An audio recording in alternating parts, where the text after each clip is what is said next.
We're live. It is 13:31. Well, imagine that. Of course it is. Of course it is. 13:31. 1:31 here in the Pacific on the summer solstice, June 20th. Happy summer solstice. I can't believe it's already this. It's wild. I am going to just verify. It's telling me that everything's cool, but I'm going to just check here. Make sure that I'm showing up live.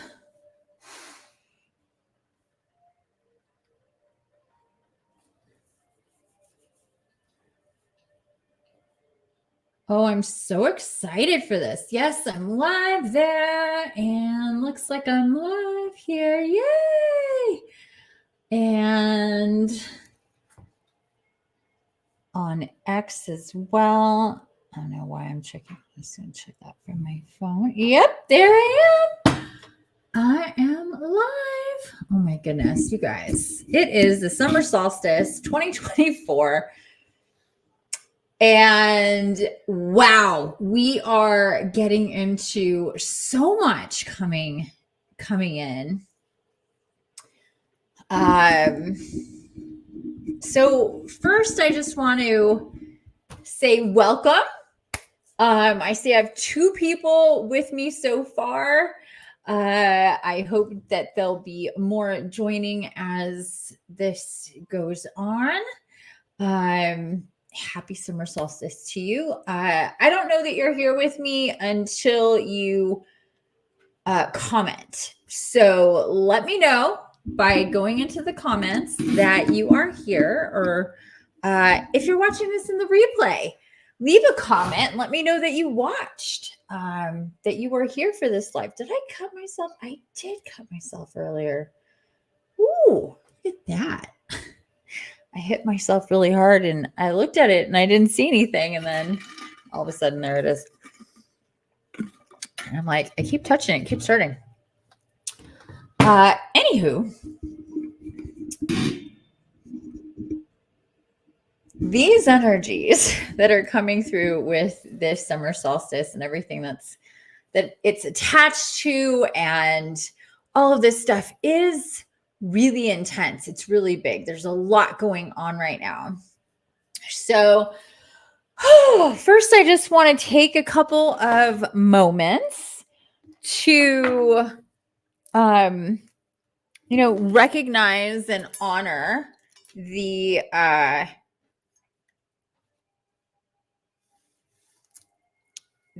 energies, the time that we're in, the summer solstice, and oh, I don't have my. Oh, I need to get my lighter. I'll be right back. Excuse me, guys. I knew I should have brought this into my office earlier.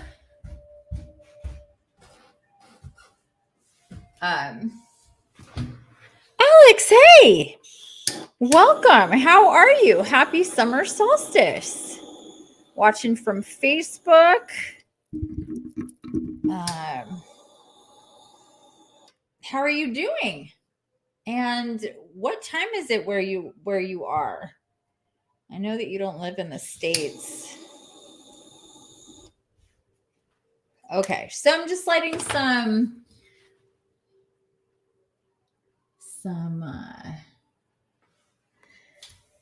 what do we got in there? Palo Santo. And it's brand new Palo Santo that I just got from 4 Visions. And you can get to 4 Visions Market and shop from Amazonian tribes directly on 4 Visions. Get 10% discount on all your orders. Use my link in the description of this live. They have all sorts of really awesome stuff. Palo Santo is something that I get from them. It's sourced ethically from Ecuador. I think you can also get it from either Guatemala or Peru. They have all sorts of stuff, all sorts of plant medicines, tinctures, hape, ceremonial cacao, which I really recommend. And I've got sage in here, and I've got bay leaves in here. Not a whole lot, and I have no idea where my big bag of bay leaves are. I must have stuck them. So, you know, when you put something somewhere different than where it usually is. Yeah, I did that. So anyway, I want to clear energies here. I did light this late last night. I was up till like 4 something in the morning. I didn't get out of my bathtub till after 2 a.m. and I could have stayed there longer, but I'm like, I am known for taking very, very long baths and for advocating as part of your healing regimen, your maintenance regimen. It's required for all of my clients and my groups. I tell them and my one-on-one clients, you know, hot bath, really, if you could take a hot bath every single day, it will change your life, but at least twice a week with salts. And I do a whole thing. I do a thing with call it my bath brew with loose leaf teas and fruit. I like citrus and apples in there, and I boil that all up, and it gets really amazing. But even if I don't have time for that, I'll just make some quick tea. That loose leaf tea feels super, super good. And then crystals, and I'm really into castor oil in my bath and just all over me. I'm going to do one of my podcasts on castor oil and some other things that I recommend for the bods. And I'm not live on YouTube. Boop, boop. It says I'm live on YouTube. Are you on my I think you may be at my other channel. I'm live on my podcast channel. Yeah, it's a different channel. I announced it on my other channel to let people know, and then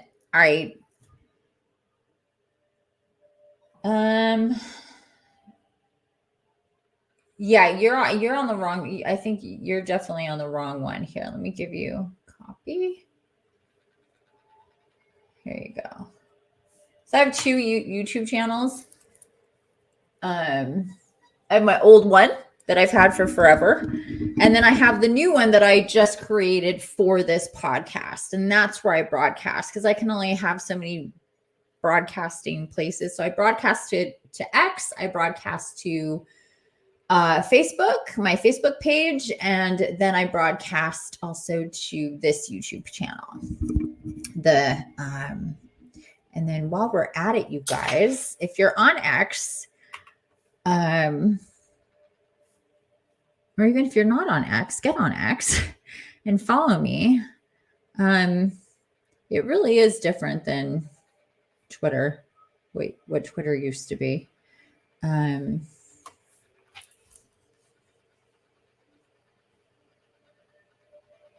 Okay, there's my Twitter link. So anyway, I broadcast to 3 places. Twitter. Oh, I'm going to close all that. You guys let me know if I'm buffering or if it's slow. I'm getting weird signal things going on here. So hopefully we're all good. Okay. So watch me from wherever is most convenient for you. If you're watching me on X, though, you can't interact. I don't think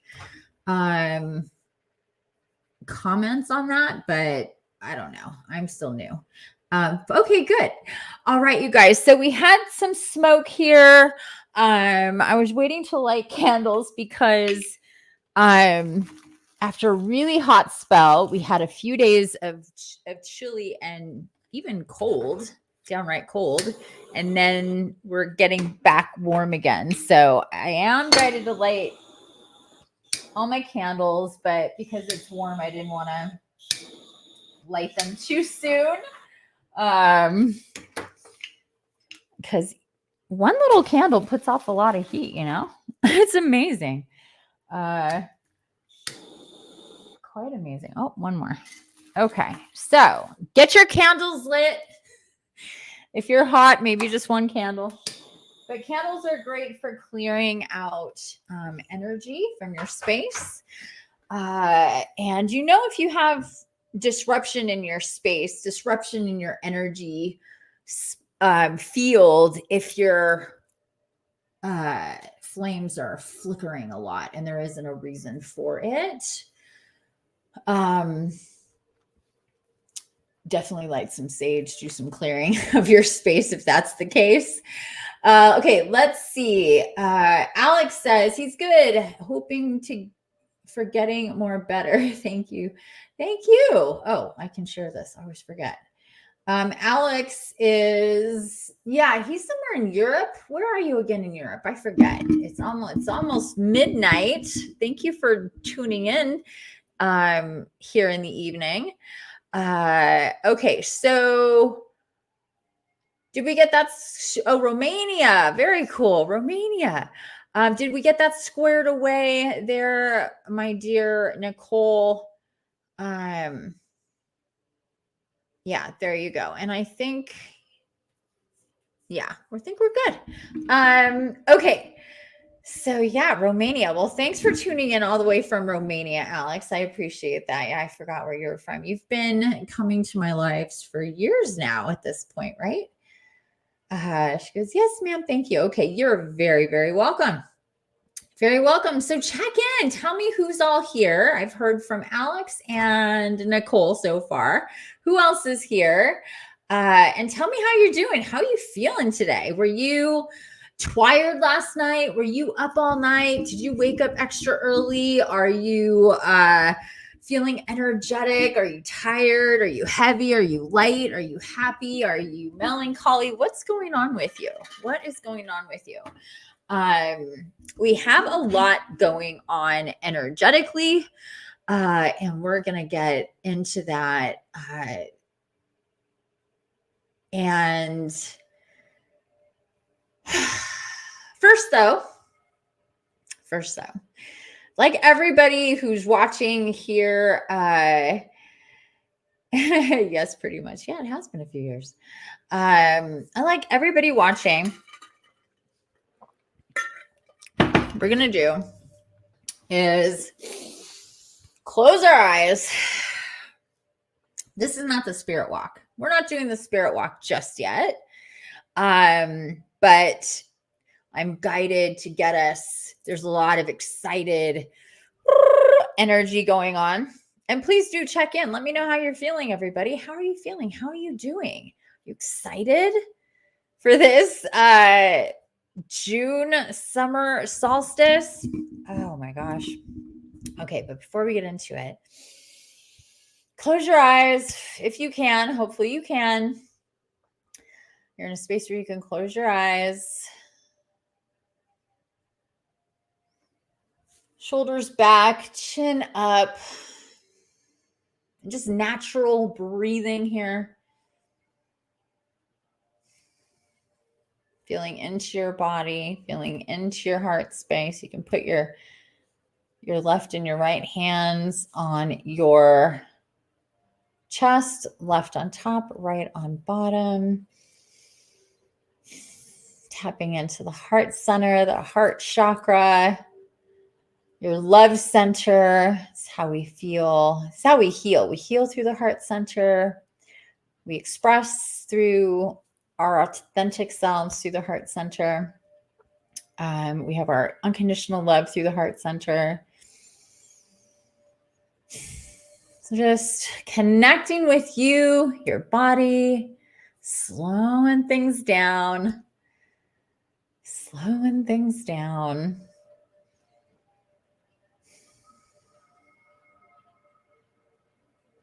Let's just tap in and connect with air, the element of air, and breathing that energy and that element into our bodies, into our lungs, this life force that we absolutely cannot be without for very, very long. and how Gaia and her entire body and her atmosphere holds all this air. You know, she came to me the other day to remind me I was walking with the dogs and the wind was blowing, and she says, you know, all the air now is all the air that's ever been and will ever be. And I already knew that. And she's already, you know, I've tapped into that and she's told me that. And I think that that's something that's commonly known. But it's a really interesting thing to tap into, to think about. And that all living beings that use air, that breathe air, that cycle air for their life, plants and insects and any type of animal, and us humans have been breathing this air for as long as Gaia has been holding life forms. And we all share that cycling through of that energy. Yes, it gets processed and circulated, but it's not new air. It's what she breathes in and out of her lungs, and nature, and how that cycles through. And so all of our ancestors, all of the animals that ever existed, we share that air with them. So something to help us connect to ourselves, our stories, our soul stories of being reincarnated as people or whatever else, that we're still breathing that same air. So when we take a nice deep breath, just bringing that awareness in, there's this ancient energy that we can tap into in this matrix of life and oneness. And Gaia reminds us that she's known all of us, all of this big family, and how we're all through time interconnected, and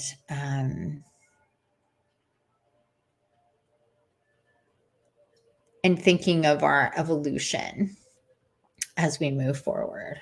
Okay. So just having that on your mind, thinking about all of that. Laura, hi. Hi. I've been thinking about you, my dear. Hi, it's my first time joining you for this. Very excited. I'm so excited to see you too. I've been thinking about you so much. So glad to see you here, my dear. She actually, my reel is my reel still uploading? Oh, it did upload. Okay. I'm like, that was like a 45 minutes ago. Facebook drives me nuts. I would post more, but it's so frustrating to post. I take videos all the time, but I rarely post because it's so time consuming. I'm constantly having to restart. It's so annoying. Anyway, so Laura, my love, so glad to see you. Thank you so much for being here. So yay, here we are. Okay, so I hope everybody's feeling nice and good and centered and calm as we move forward and get into the messages for this summer solstice. I think I'm going to adjust my camera just a bit. Bring this in so I'm not so far away. There we go. Not so far away. There. You know, I was thinking the other day, it's so funny when I started really waking up back in like the end of 2015 and 16. And I would get these messages and these visions and this awareness, this knowing, this clear sentience, this forward in time look and confirmation that I would be like all like broadcasting and talking to people and working with people all over the world. And I was like, no. Absolutely none of that is such a mistake. Needless to say, when all of this started popping for me, that I oh, how cute. Every time I turn around, there's a sign pointing me to you. I had to join this. Aw, I love that. I was going to say, you know, what's so funny is I was going to text you earlier and if it's okay to just share with people what we've done together, just let me know in the comments. I don't want to say anything that you wouldn't want to share. But anyway, I was thinking about texting you to ask you if you're planning on coming today. And I'm like, no, I think she's going to be working, or, you know, I'm pretty sure. And I don't want to pressure her. I don't want her to be pressured into this. This is earlier than she's, you know, we usually meet, and I'm pretty sure you normally work at this time. And I always kind of go back to whoever's really meant to be here at any of my events, or, you know, whether I do new moons, full moons, podcasts, whatever, solstice, I almost said equators, equinoxes, and whatever else that I'm guided to do. It's always like, you know what, if you're meant to be here, you'll be here. And I put it out generally, and I don't like to have anybody feel like they're obligated, you know. But you left early. Oh my God, that is so amazing. Aw, that's amazing. Oh, cool. Of course. Okay. And she left early to join. Oh, I love that. Well, thank you so much for being here. I'm so stoked that you're here, my love, and everybody else that's here. She did give me permission here to share. She's new to my world, to this wacky and wild, ultra woo-woo universe that I've got going on here. And we've done 2 healings so far. We have done the rainbow light healing. And then what was it? 2 weeks later, we did the dragon heart healing. She's the first person that I've ever done the dragon heart emerald key healing session. And it was absolutely, all I'm going to say is it was like nothing I've ever experienced before as a facilitator of any of the types of healing. But I mean, they're all very magical. They're all very unique. But this was a very different situation, and I personally was her thing that I was facilitating, but I personally was blissed out for over 24 hours, just my feet barely touching the ground. I was so blissed out. It was so amazing. Oh, she says magical. I don't know another word. Yeah, it was really, really, really, really cool. And yeah, so you and I have to catch up soon, girl. See how things are going with you, since we've connected you with, you know, in such a tremendous way with the dragons, and with your dragon, who is so adorable. Oh my God. He's come through to me a few times too. Just such a cutie pie. Okay. So anyway, I'm so glad that you're here, sweetheart. I'm so glad that everybody else is here. Thank you. Thank you. I love this. Every time I turn around, there's a sign pointing me to you. I had to join. I love that. And thank you for leaving work early. That is so cool. That is so cool. Yay.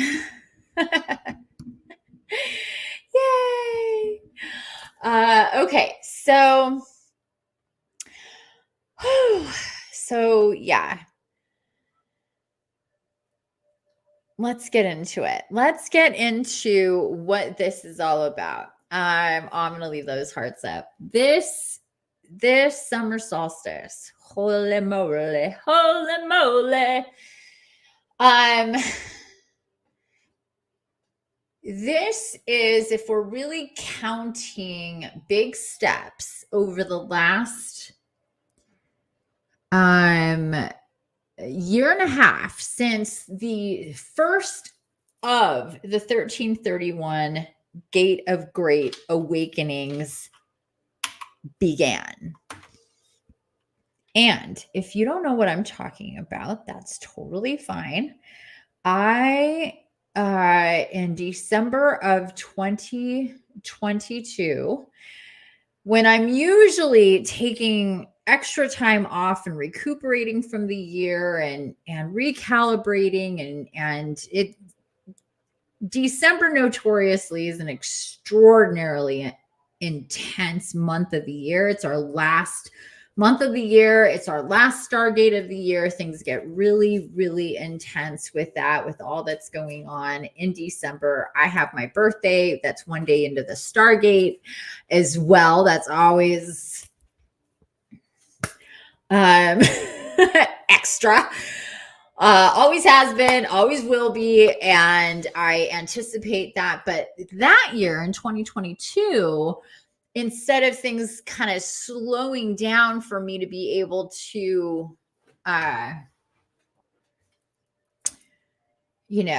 process. And after for a couple of years now, because of how Decembers are and given it's the last month of the year and all that I do all year long, I definitely I want to share this link with you guys. I have been conscious to take a decent amount of time or full-on hiatus time for December, or have that be my intention, or be as minimal as possible.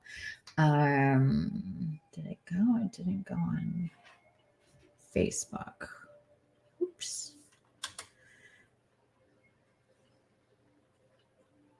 Oh, it's not. Okay, there we go.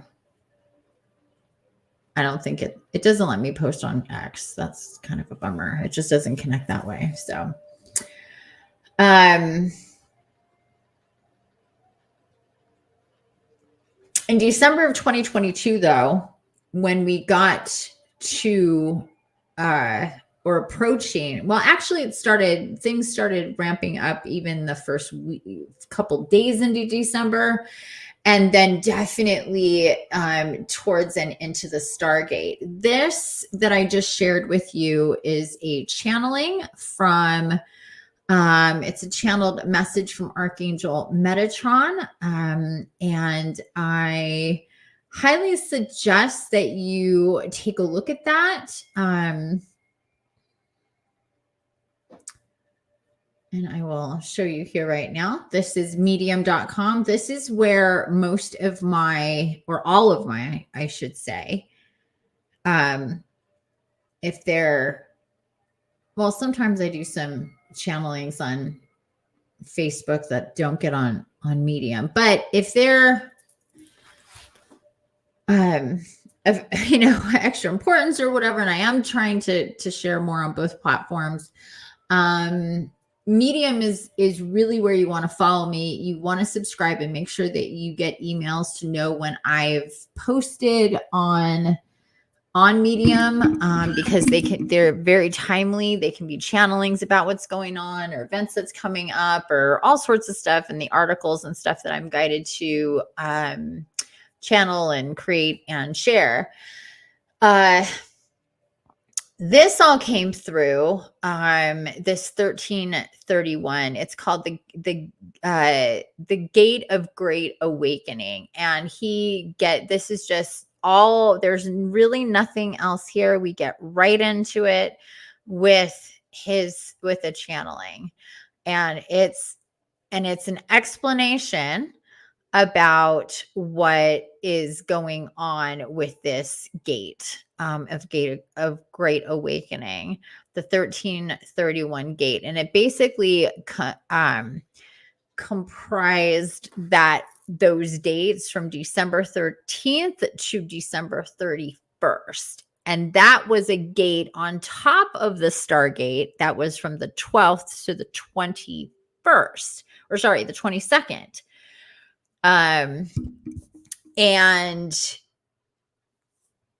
And all of that, basically, I'll give you the Cliff Notes, was a whole other wave of light codes that equal consciousness for humanity, and another injection, if you will, of the energies that, shakes the beds of the people that are sleeping to wake up and get more conscious, and for those who are conscious to get more conscious. And for whatever level we were at, this gate brought in a big boost in leveling up.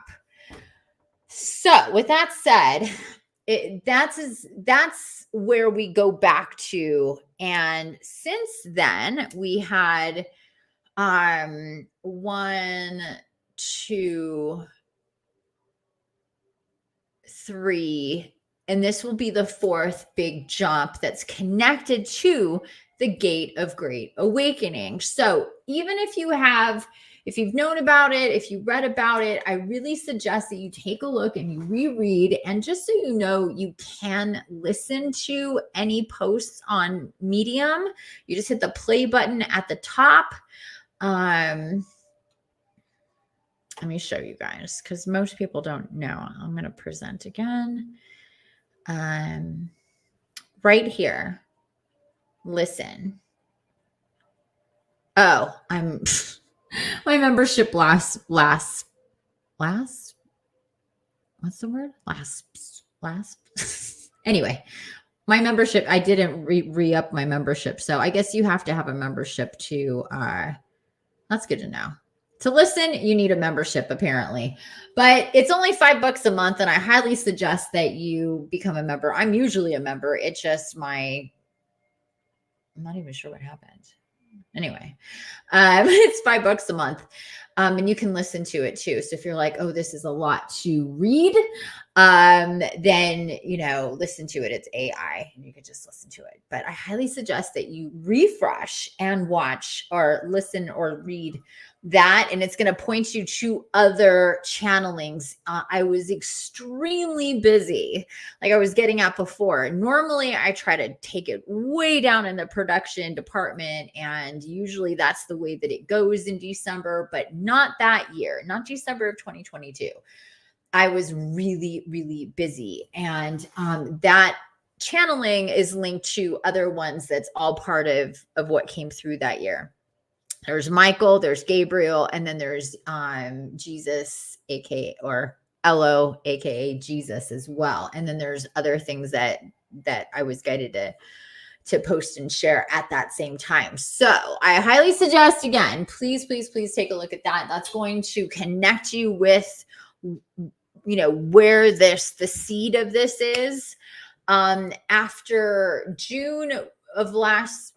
after December of last year, we had June of last year. Exactly 6 months later, the summer solstice was the next big jump that had to, that was, when we say jumps, or it's leveling up with these ascension codes that work to wake people up, to get them more conscious, to have them start pulling apart pieces of the programmed matrix reality that they're in, and start to connect to their guides and guardians more, being guided more, to experience more and accept more, especially of the unseen, to get kind of with the program of the spiritual war and the light and the dark, and hopefully not get pulled into ascension traps like so many people can. And there's a lot of ascension traps that people can get into.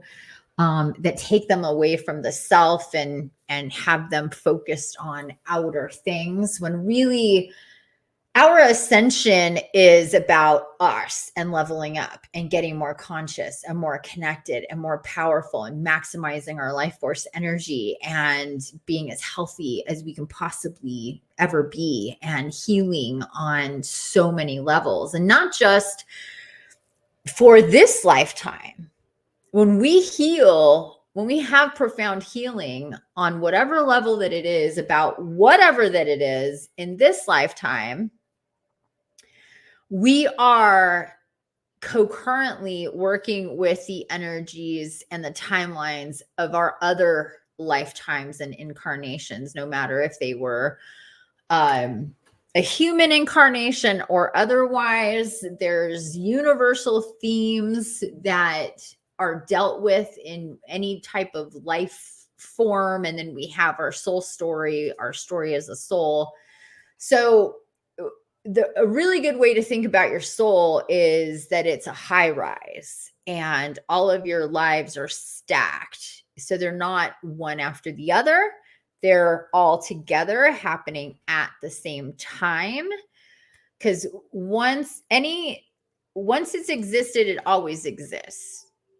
And it's always existing in the matrix of energy and time and the quantum. So we can connect back to past timelines of in this lifetime.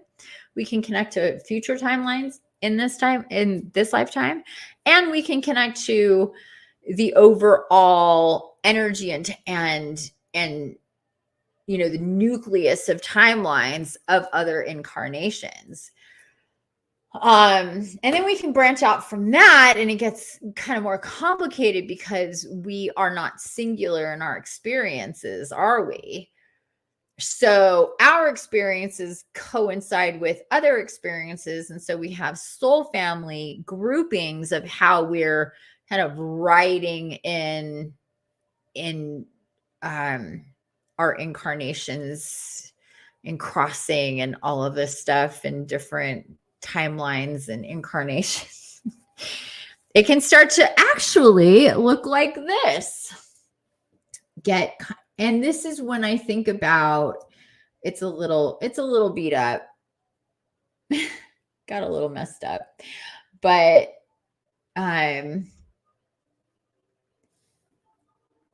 the idea here is that there's a lot going on there, and it's all connected in the center, and one is not independent like of the other, and how it all touches everything. So these things definitely play a part. But when we are conscious and connected in this lifetime, in this body, in this world, and right now at any given time, and we are consciously tapping in with ourselves, with our body, with our energy, we're transmuting, we're healing, we're acknowledging, and we're working with and connected to divine beings and Mother Gaia, and we do all these things. That affects more than just this timeline right now. And it just does. It affects so much. Everything we do, we say, when we heal one, we heal all. And that doesn't just mean the one, when we heal you, we heal, everybody. That energy goes out to everybody and everything, because it does. And we radiate a different frequency, vibration, and, energy that is felt well beyond what we can see or perceive from our normal state of being. But it is true nonetheless. And so the other part of when we heal one, we heal all is we are also healing our other incarnations. We're healing our soul as a whole. This is just one experience that our soul is having, but our soul can have more than one experience at a time as well. and is always having multiple experiences. And I think the way a lot of people see it is kind of like soul and this body, this incarnation, and that is all that's, you know, that's going on. There isn't any, you know, multiples going on. And there is. There absolutely is. So to be conscious on that level is important, because it again opens up your awareness to what is beyond you, that is actually you, your soul, your soul story, and absolutely your experiences in your other lifetimes influence this lifetime, and vice versa.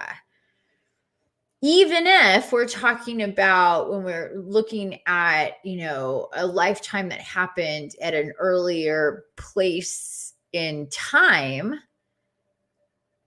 like I had a incarnation in 1400s China.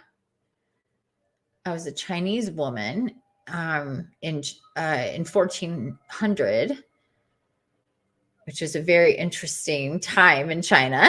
It's always an interesting time in China, but it was a very interesting time.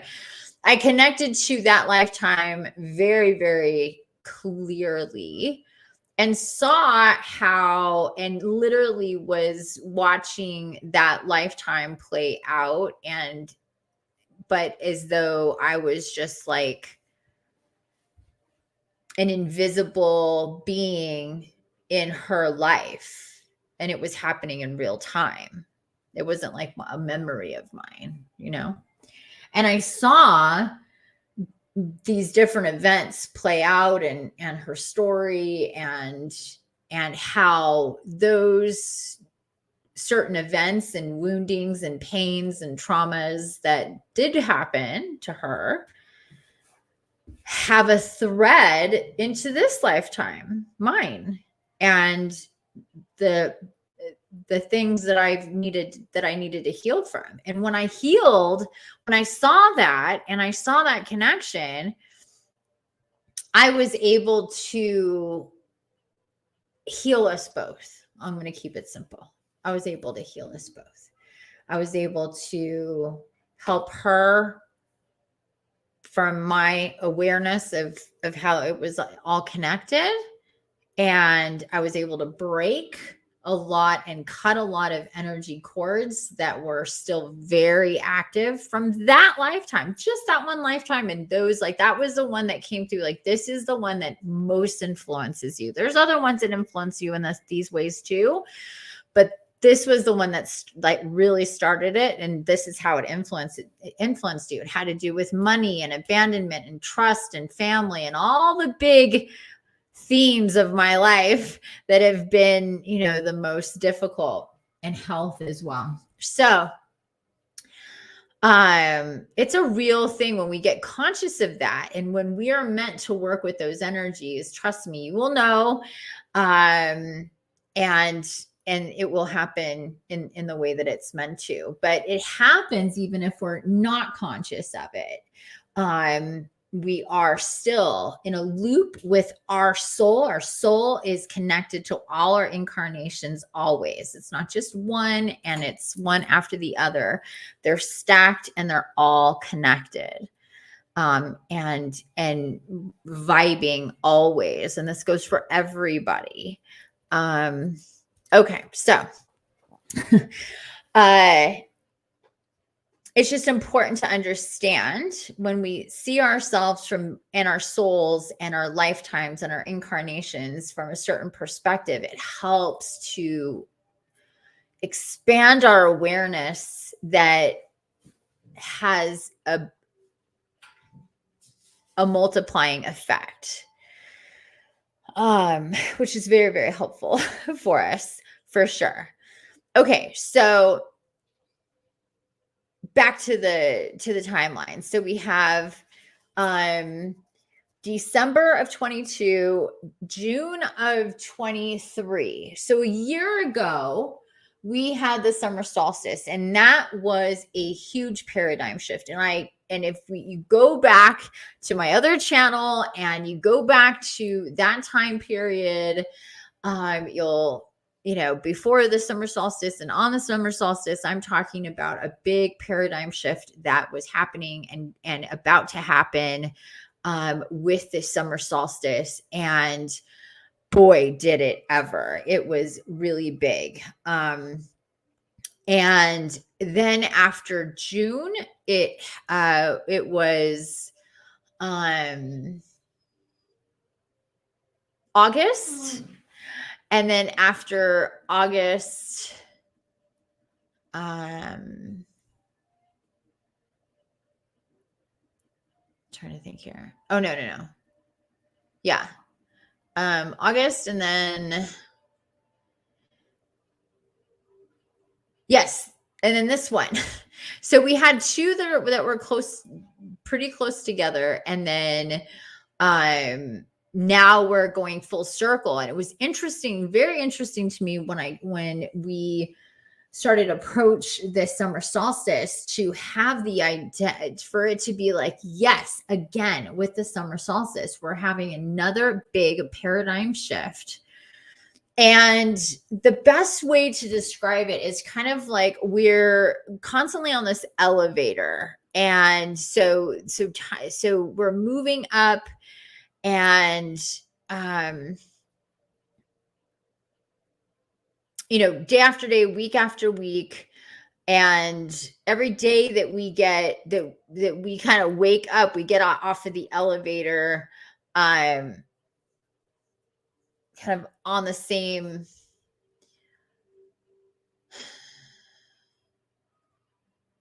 side of the building, not on the same floor, but on the same side of the building. Every day we wake up, we're a step ahead in the timeline, but we're getting off on the same side of the building. We have a paradigm shift.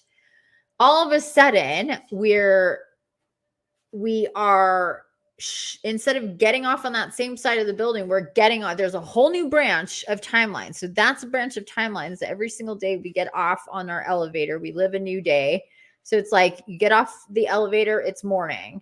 You're in that day, you're in that timeline. Then as you go to sleep, you get in the elevator, and you wake up in that same timeline on that same side of the building, so to speak.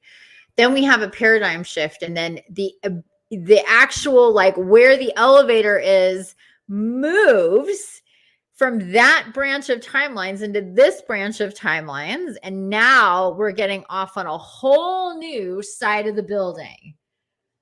So we're still in the same, it's not like reality it's a whole new building. Like, where am I? Reality, this big paradigm shift just happened, and everything's different. And where, can you imagine how chaotic that would be? Just imagine. And people, I talked about this a few podcasts ago about timeline jumping, and I set that record straight. There's no such thing as timeline jumping, because just imagine how crazy and chaotic that would be if we could just jump timelines. We can't. It's a process. Every day is a day that we need to live, and it is a movement in the timeline. But a paradigm shifts the branch of timeline that we're on. And that is what happened last year in June with the summer solstice. And that's what's happening again this year with the summer solstice. And I had not seen that before.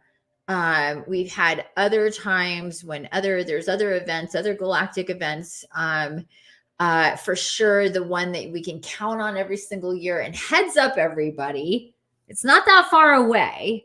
And again, it's in August. It's the Lion's Gate in August. And I will be doing, it just came through last night as I was tapping in and downloading everything about this summer solstice, that again, this Lion's Gate is going to be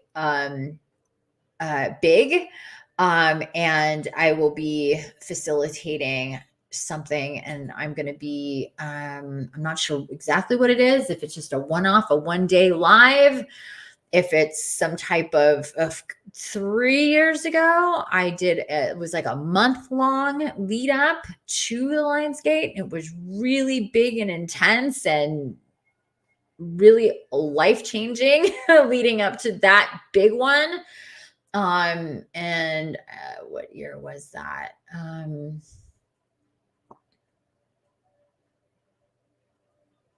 Was that 2022?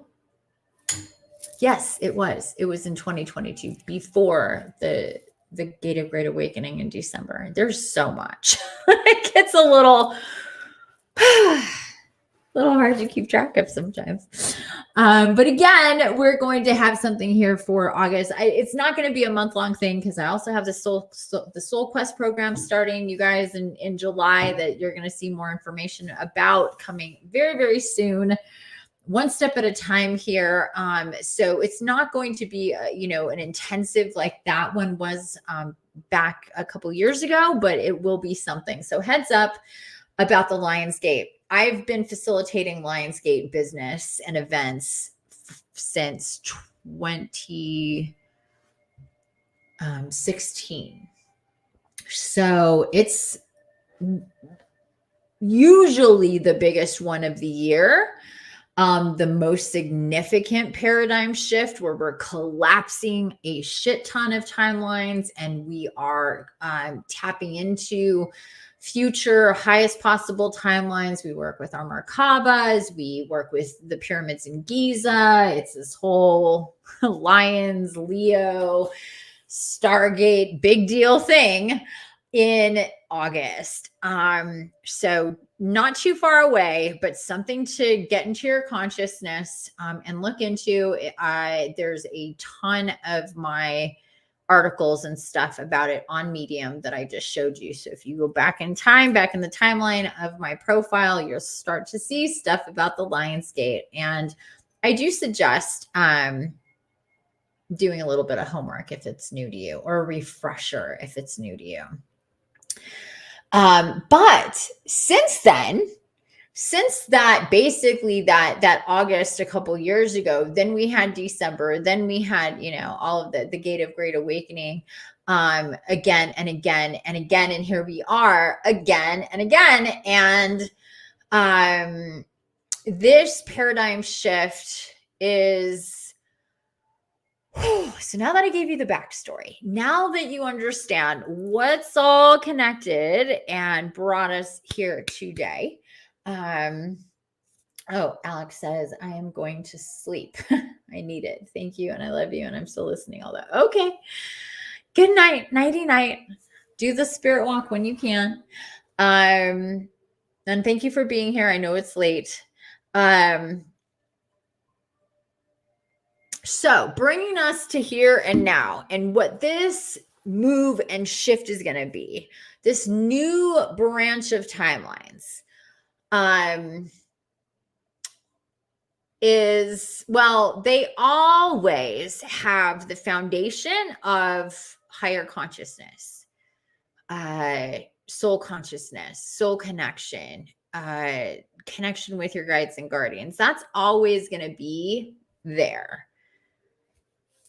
But then it's about what is going to be activated, triggered in this branch of timelines to affect change on the macro and the micro levels to support the higher and deeper awareness and connections, because it all is connected. As we ascend and get more conscious and more aware, we heal, we drop negative energy, we raise our vibration. As we raise our vibration, our environment, our world shifts to match our new vibration again and again and again. And this is why people who spiritually awaken and start going through these processes always talk about how much has changed so quickly, how they've been guided and inspired to, do things and shift things and change things in their life quite drastically and dramatically because of their higher awareness and consciousness and connection. It's impossible for that not to happen. It is a function and a given And the hardest part of it, things cannot change while they remain the same. It just doesn't work that way. Hi, Gabriella. Hello. Ooh, somebody gave me a heart. I want more hearts. Give me more hearts. Give me more love, people.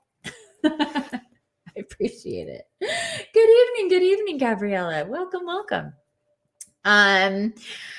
So that's something we really need to understand. And actually, I'm being guided to point you to another one of my articles.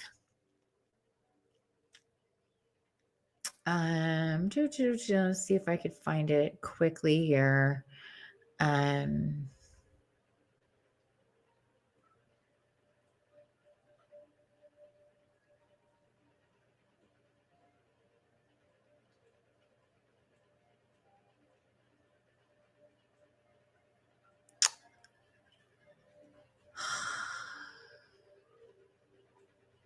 Where is it?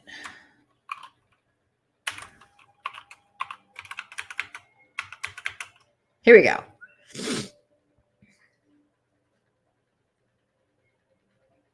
This is from like 2.5 years ago. It's a really good article about the processes of spiritual awakening. I highly suggest that you read it. It's a good one. So again, it's impossible. Thanks for all the hearts. You're so cute. It's impossible to start to have a spiritual awakening without healing being part of it. Healing is always part of it.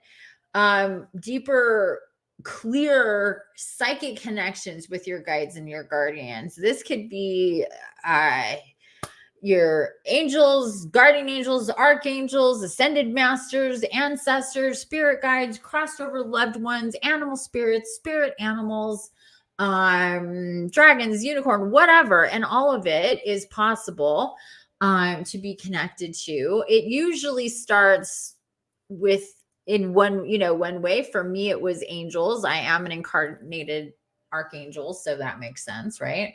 Of course I didn't know that, but and then things start to build upon that. The more that you're tapping in and aware and clear and going in faith versus fear is a big part of it.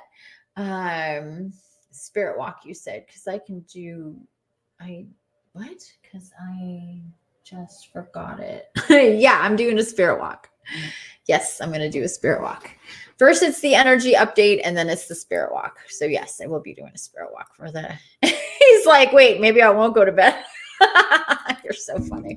We'll just rest until we do the spirit walk. You crack me up.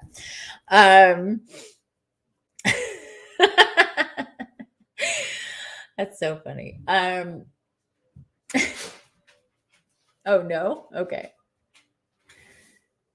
You're confusing me. I don't know what you're saying. Get your shit together. You're confusing me. Okay, so like I was saying, all of those fundamentals are part of that's always coming through, that we're always getting pushed to, and through the processes of our awakening is all of that healing, connecting, whatever, maximizing our life force creates higher timelines. And when we have paradigm shifts, we're not all on, we're as a whole on a new, basically all looking out the same window, but we're all in our own, individual timelines. But this paradigm shift affects the whole, because it's like, just imagine a humongous plane flies by and drops a bunch of pink glitter all over this, everywhere, whatever, and we're all experiencing this, everybody that's in the area, and we're all like, but we all have our own experience within the one experience, just like everything. And that's what we're going to go through now. The thing is, this is about the theme with this paradigm shift is what to pay attention to. And this is about being pushed to be stronger in your authenticity, to not be afraid of being exactly who you are, in terms, especially on a spiritual level, of what you're connected to, what you know, what you experience, and sharing that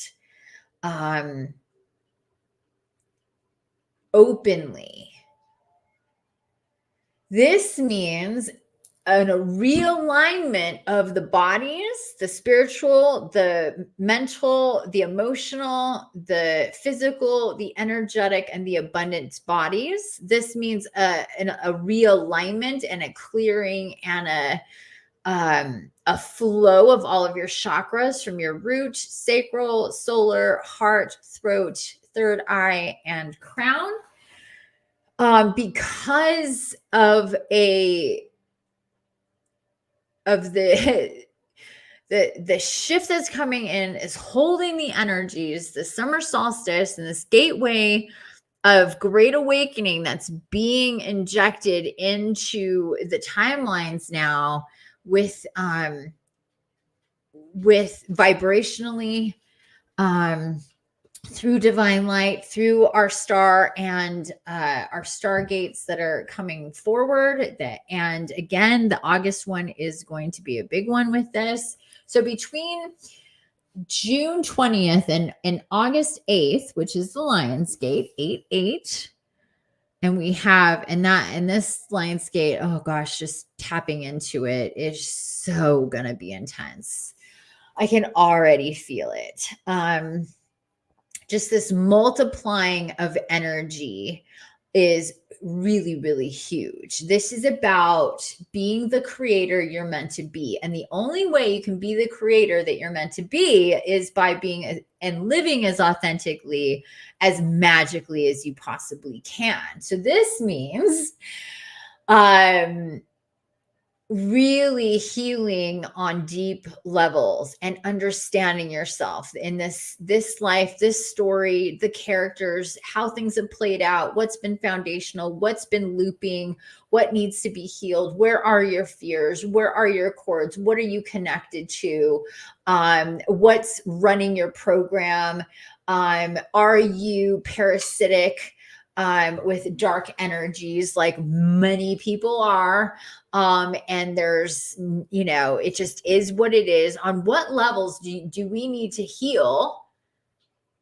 Do we need to expel and expunge and transmute and transform ourselves and whatever is connected and attached to us, so we can have liberation in our authenticity? And through that, it's a tremendous amount of strength that comes through, and power and confidence in who you are and who you're meant to be and what you're meant to do in this world and who you're meant to do it with and how you're meant to do it. And all those things naturally will play out in the easiest way possible. It's absolutely magical how this works because it builds upon it.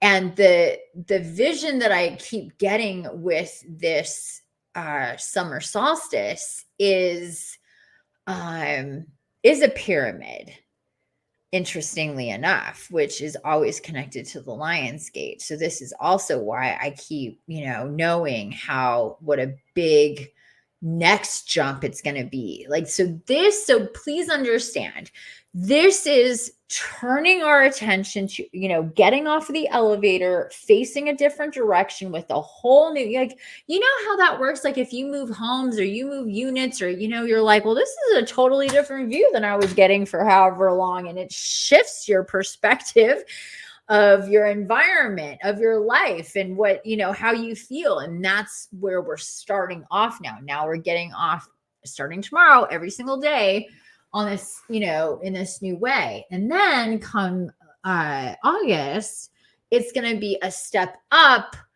a leap forward, if you will, on that new established branch, because we've had how long? About, at that point, almost 6 weeks in this new paradigm shift. So that's a decent amount of time to get acclimated to the new energies, whatever starts to come through, and however we're inspired and motivated, and whatever, it's going to be really, really interesting, because the focus, and it has been more and more and more, people are more conscious of their health, of what they consume, on all the levels there. And a big part of this is truth. What is the truth? What is your truth about your experience in your life, and not being afraid to share it? This is something that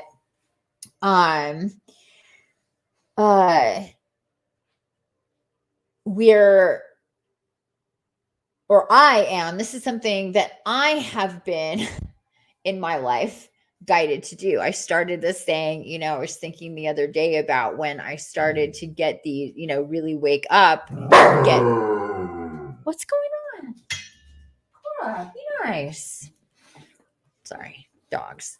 I love you, Debbie. You're so cute. That, these visions came through, that I would be, broadcasting, talking to people and healing people and guiding people and all this stuff years ago. And I was like, no. Of course it turned out to be true, but, it wasn't always the easiest thing for me just to share this, all this woo stuff, all this stuff that comes through and that I experienced, that I know. But as I was magnetized, it's like there's a hook in me pulling me forward to my destiny, and me just having to, resist as little as I could. And I resisted a lot, especially in the beginning, because I was like, you got the wrong person. On every level, you have the wrong person for whatever it is you think I'm supposed to do. You're completely wrong, because I am a private person. I'm a shy person, and I'm not somebody who likes to go around and blah, blah, blah, my life and my world and my innermost deep shit to people. I've never been that way. And it was like, oh yeah, but you're going to be this person that shares all this stuff and all of these things that are so far out of left field. Something just bit me. It's distracting. Sorry. So far out of left field that, you have to get used to people thinking that you're completely nuts and it not matter.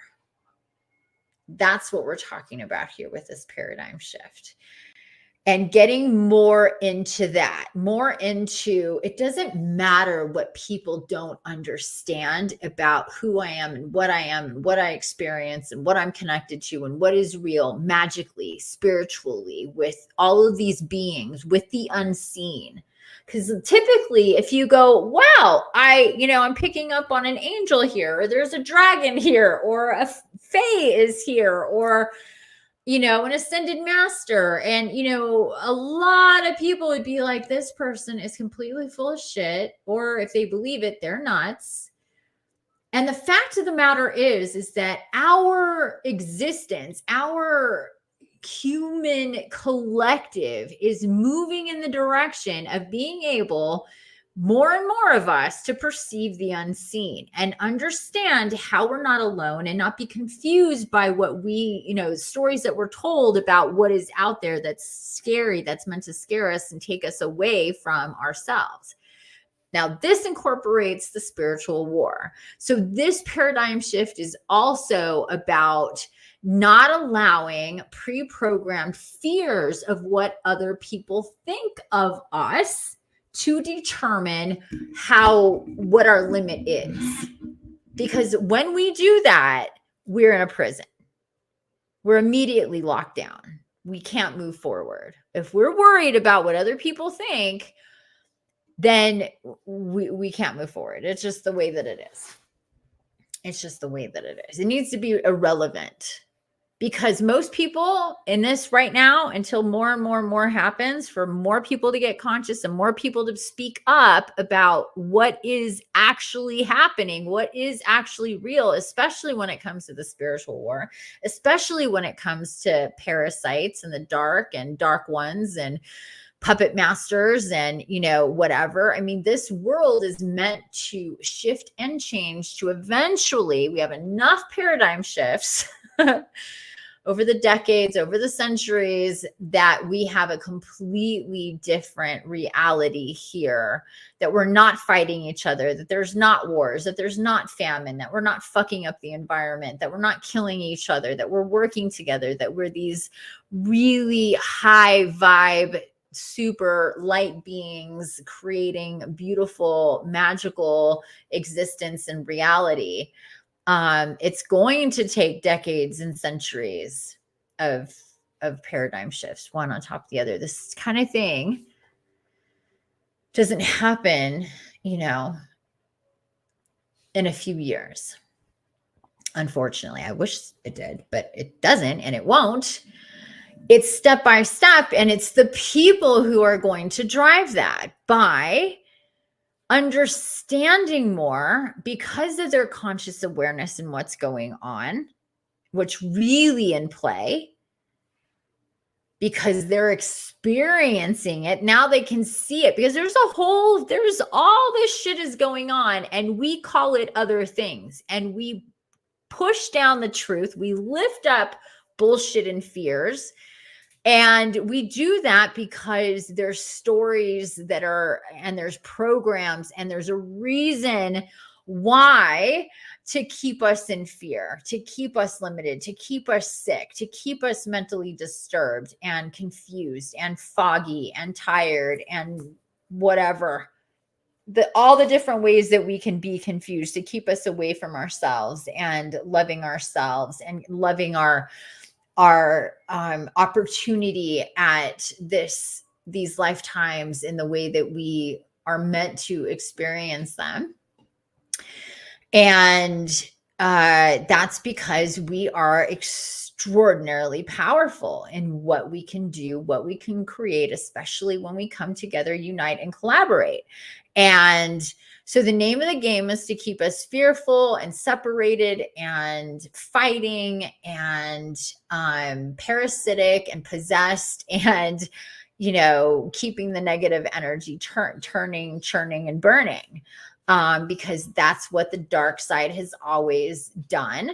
But something to keep in mind that is very, very important is that if things were as bad as they could possibly be, we would not have the reality that we do now. We have, yes, the majority of humanity has some type of dark side parasite that is messing with their system in one way or another. Maybe, and some people have more.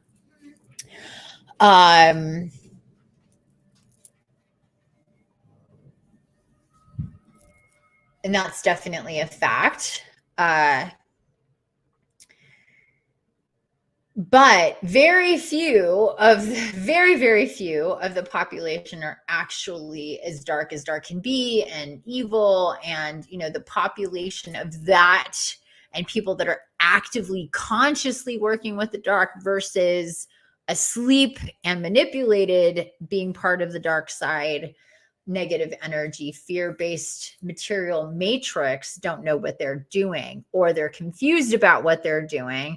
They don't understand the bigger picture. So the idea is for more and more people to understand the bigger picture, because it's not until you can see the whole thing that you can actively play in it, right? Think about that. That just makes sense. I'm going to check back in here. You recommended me to do something after saying goodnight, and I just forgot it. Yeah, I'm not sure either. I'm sorry, Alex, if you're still there. We got off track. Okay, so hopefully that all makes sense because it all is connected. It all builds, consciousness, spiritual awakening, connections, psychic abilities, healing, the dark side, the light side, and all of these things. And truly what we're here to do is have a human experience, heal our own timelines, like I explained to you earlier, and help humanity ascend by ascending ourselves, by leaving fear-based programs and illusions and recognizing how we're in fear in different ways, what our triggers are, what our traumas are, what do we need to heal from, what holds us back. We are all always so unconscious about our fears, and people don't really recognize what their fears are. Like, they can think of a couple, but there's literally dozens and dozens and dozens and dozens of fears that cross over, that are constantly working with most people. This is what stress is. This is what anxiety is. This is what worry is. Because you don't have stress, anxiety, or worry if you're not afraid of something. Period. Right? You have to be in a state of fear on some level about something or things to have stress, worry, and anxiety. And or depression. Last time I checked, we have a full-blown pandemic of people who are anxious, stressed, worried, and depressed. Why? And then we have addiction. Why? Then we have weight issues. Why? That are all interconnected here. We have food issues. We have, again, all sorts of different addiction issues. This is all dark side shit. This is all the dark side. So the light fights the dark by being the light, not by actively going and pursuing fights with the dark. When we're working with ourselves, it's about recognizing what our vulnerabilities are.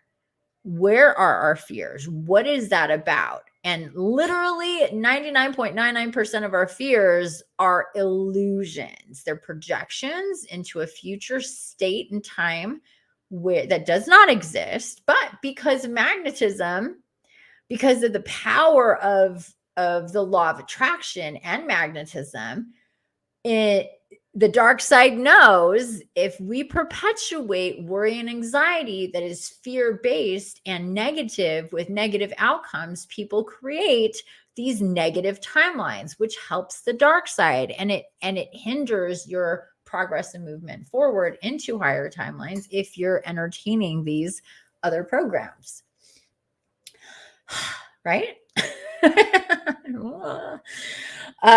So the more that we're conscious of all of that, and it takes literal reprogramming of our system, of our mental, emotional bodies. And the only way to do that is by taking inventory and knowing exactly what it is that is triggering our anxieties, our fears, our stresses. What do we avoid? What do we resist? What don't we like? What is painful? Where are our wounds? What do all of these things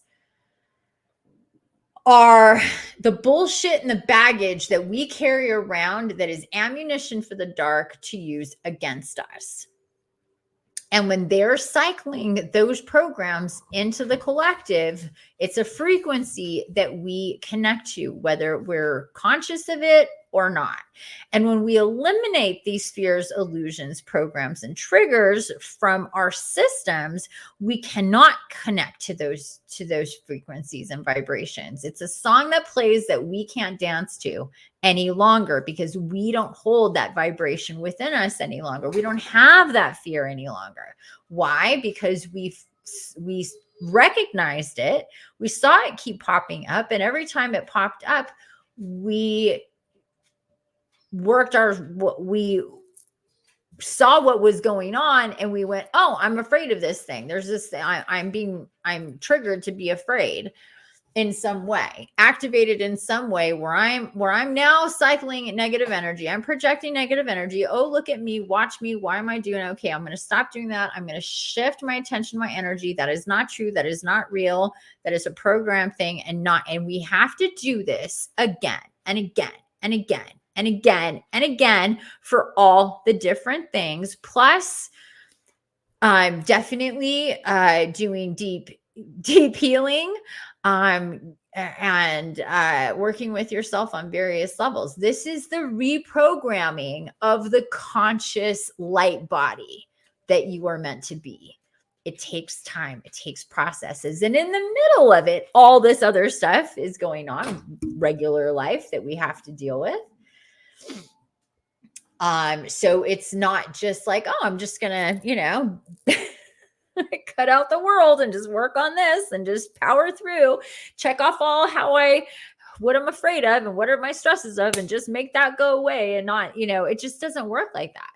We need to experience and process. But this whole thing that I'm talking about is made so much easier. I'm going to give a little plug once again to my Soul Quest program, because I'm going to put these hearts back up. Oopsie. I'm going to put these hearts back up because I like them. It's made so much easier with the Soul Quest program that I channeled in February and March of 2022, directly after the Gate of Great Awakening. This was to help people with all of this, including myself, to determine what is going on with me on all the levels, in all the bodies. What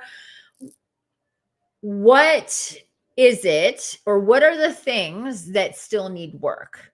Where are my fears? Where are my triggers? Where are my blocks? Where are my, deep traumas that I don't even remember anymore? Shadow work, or at least it's recon for shadow work in a really big way. It's a finite program, the Soul Quest program. It's 8 maps, 8 weeks. We go through each body with 30 questions and assessments that you ask. There's spirit walk for every single one. There's weekly meetings as well. And in the end, you have a lot of information and you get a lot lighter. You definitely heal through it. But in the end, it's about what are you going to do moving forward? What needs to be tackled? It's a map of the inventory that is you, that, are the things that keep you lower vibrationally. So let's clean that up so we can yada, yada, yada, all the things that I said before. Let me give you a link to learn more about the Soul Quest program. Doors are opening again for it in July 11th to be exact. I do now know the date. Oh, here we go. I was in the wrong spot. Here is the link to learn more about the Soul Quest program. And like I said, I'm going to talk more about this in the future and put more stuff out so people can start thinking about joining. But doors are going to open and they're going to stay open. You can join in when the time is right for you after July 11th. And I do take payments for that as well. Well beyond the 8 weeks if you need that. And it's a lifetime membership. So I highly suggest looking into that, because it is such a magical, easy way to get through to,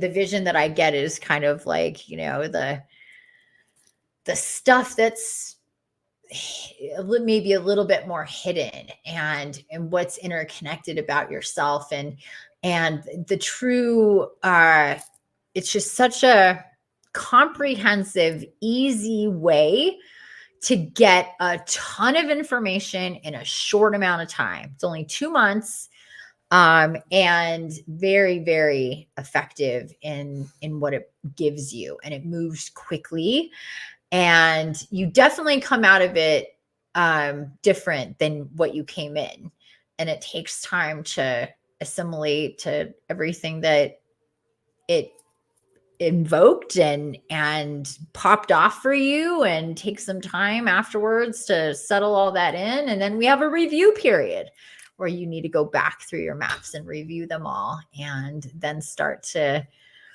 really organize yourself as you move forward. But if you are what I call a serious soul, somebody who's really serious about their ascension, about their soul missions, about being as effective as you can possibly be in your lifetime, that is a massive, major tool to look into. Okay, so moving on, you guys. Things that you can expect here to experience with this paradigm shift is suddenly over the next few weeks and months, having this real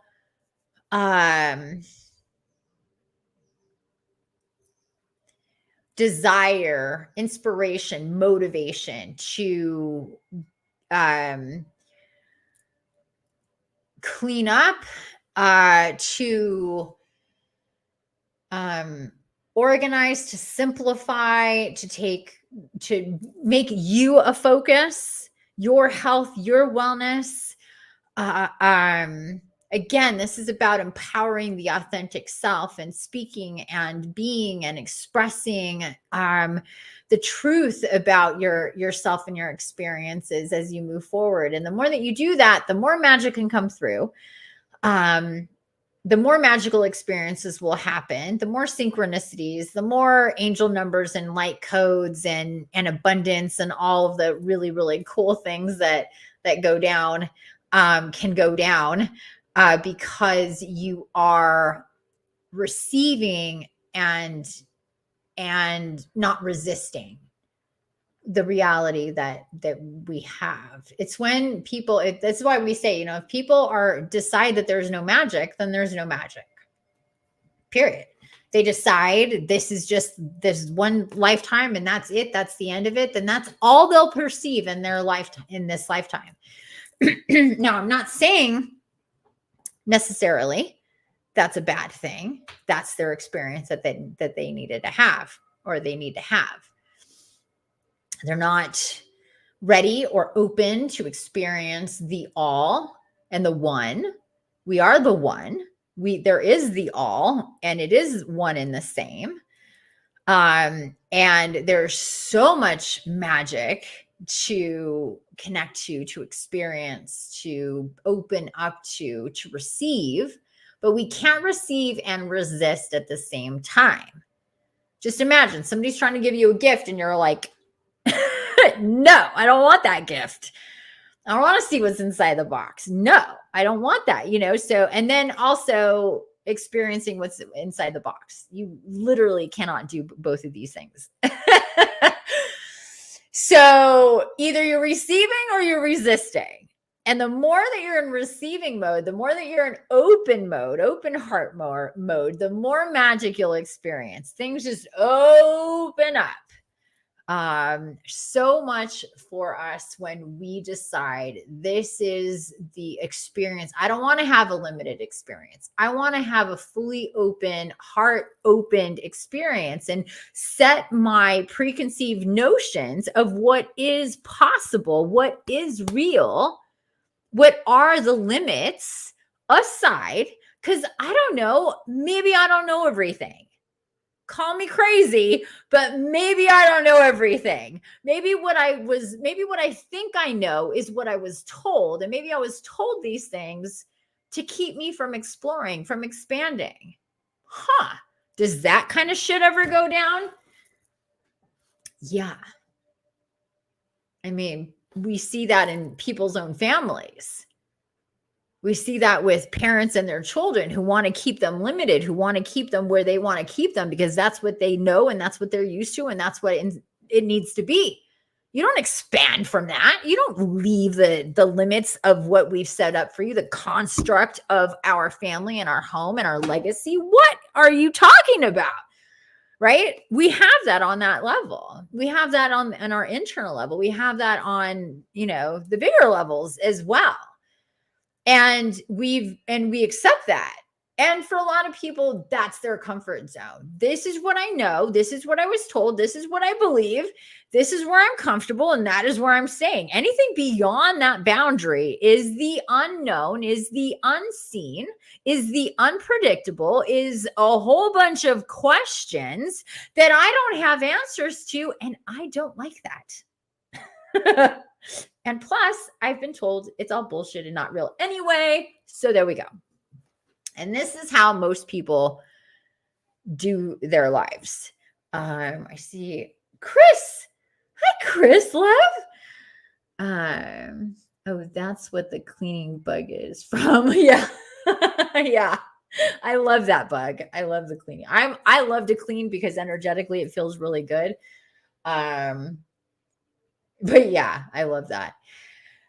Because when we are shifting our reality and simplifying and cleaning up and moving and shifting things, and that's been coming through more and more lately, like take some time, do inventory in your environment. What needs to move? What needs to shift? What needs to go? What doesn't resonate anymore? You're in a new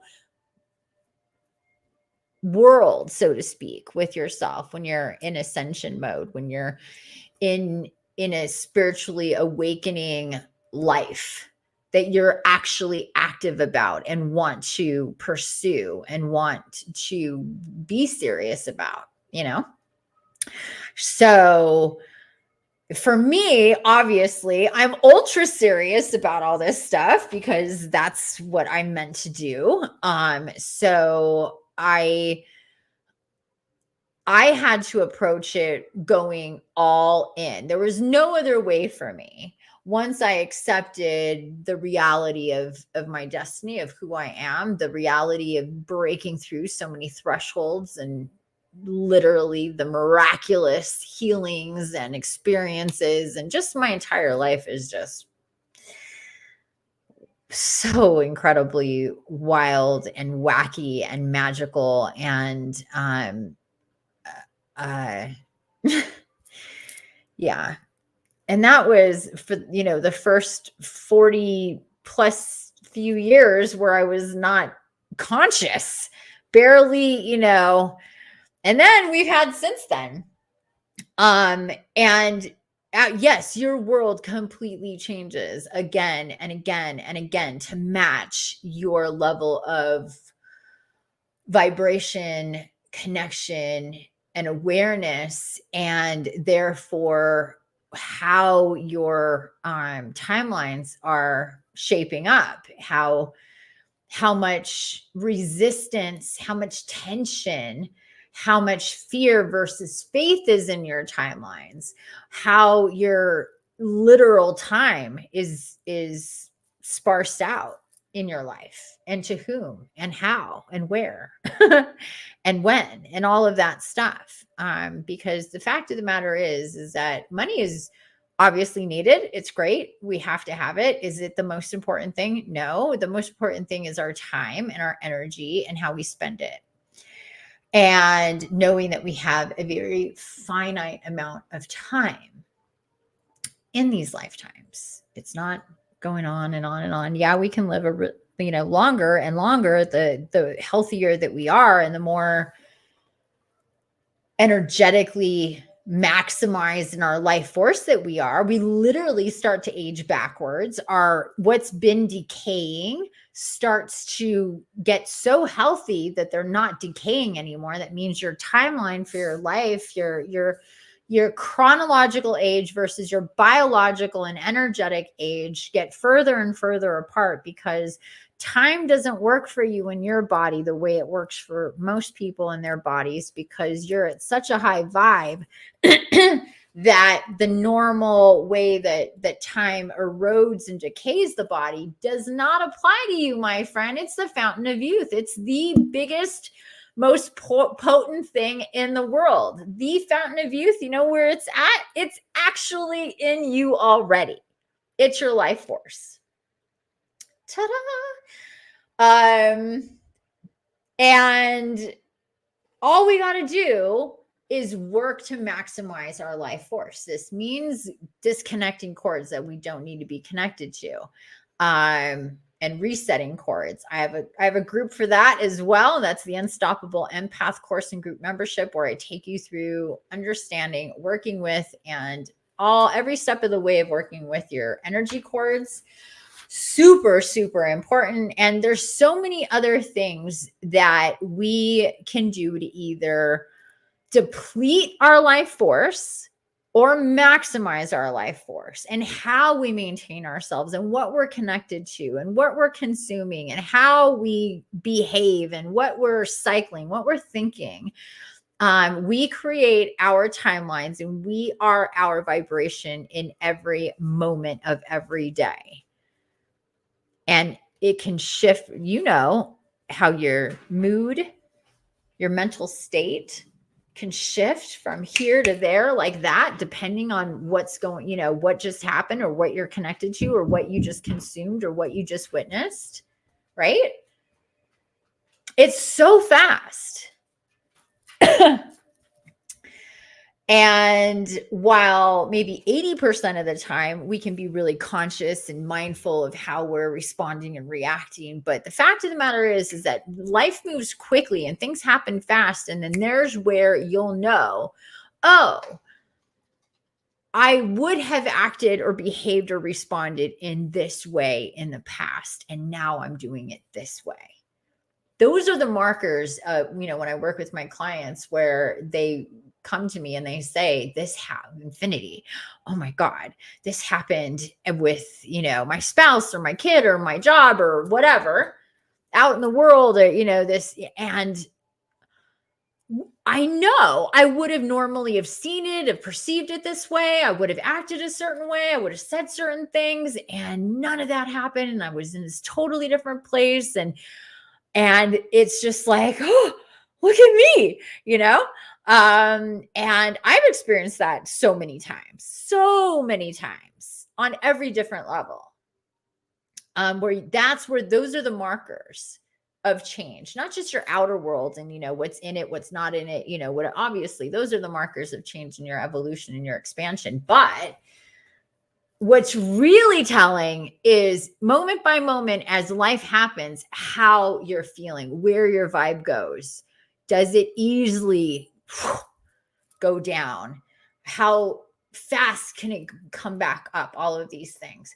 And the more stable, the more aligned, the more connected, the more aware that you can stay in a state as consistently as possible is truly key and the goal, because that's what your life force can build upon over and on top of itself. You know what I'm saying? So you've seen those charts of consciousness.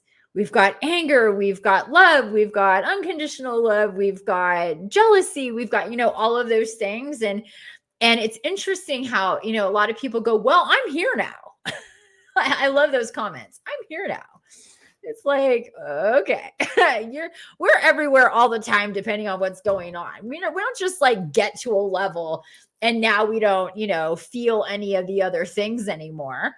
It's just how little we descend into those lower vibrations and how often we stay in the higher set of vibrations, because we're not separated from the world and everything that's going on. No matter how few people or how many people you have in your world or what your world is, of course, the bigger it is, the more opportunities for disruption come in. And this is another reason why we're guided to simplify our lives and our connections, because the more we have, the more vulnerable we are to psychic attack and things going up and down in our world, for sure. We want to be in control as much as possible. And I don't mean that in a bad way. I mean that in a good way. We want to be a master of ourselves, a master of our life force, a master of our vibration and our frequency at any given point, and not just let whatever knock us over. That's not being stable. When we see somebody stable, it's like, and that's like the parable of being enlightened. When you're truly enlightened, the definition of enlightenment is all hell can be breaking loose around you and you have a super high vibe. You're just, the world is literally crazy shit is going on and you're just not bugging me. It's not affecting me. That's control of that's being in like, and this is why it's not easy. This is why not everybody reaches that point, because it's, we have this whole reality we're dealing with that is uncontrollable to us. It's not about, like the people talking about the law of it, like, obviously you can't control everything in your reality. And that just, destroys the whole theory. There isn't, and it's like, no, obviously we can't control everything in our environment, in what's going on. Clearly not. The only thing we can control is how we respond to whatever. And by that response creates our reality. Again, so it's a mirrored reality. That's the part of the creational aspect. No, we cannot control everything, but we help create. We're constantly co-creating our reality, because there's other mechanisms in play, obviously. So, okay. So let me see if there's anything else that I need to discuss or bring through before we continue on. And again, thank everybody for being here. I thank you.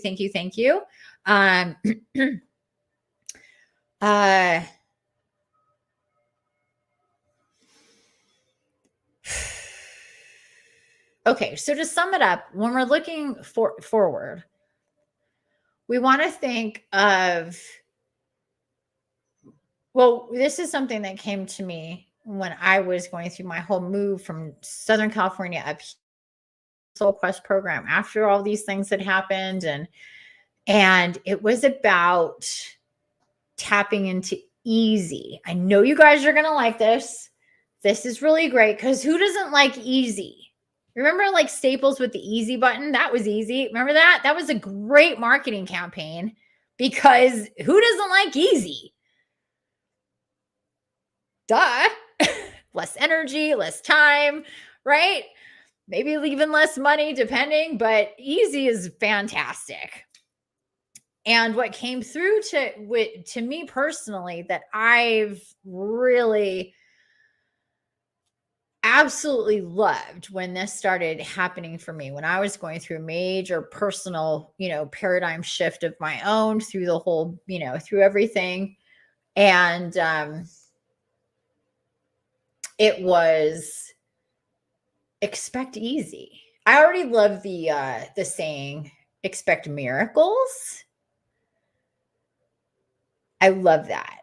It's magical. It's a magical saying. Please use it. Expect miracles, because when you expect miracles, that's saying I expect magic. I expect magical, miraculous things to happen to me and in my world. I expect them.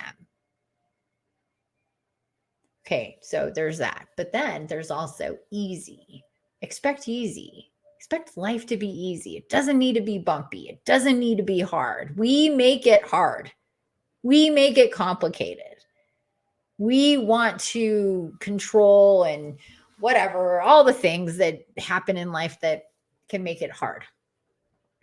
It's not to say to deny or to circumvent or to, not deal with things. And, things can be easy that way. But this is just to tap into an easy timeline. Highest vibrational timelines really do equal easy, like almost effortless.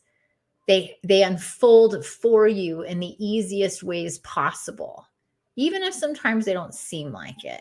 When we decide, We're co-creating with the universe and with our guides and guardians, and we're all conspiring for my ultimate good and the good of all that I'm connected to.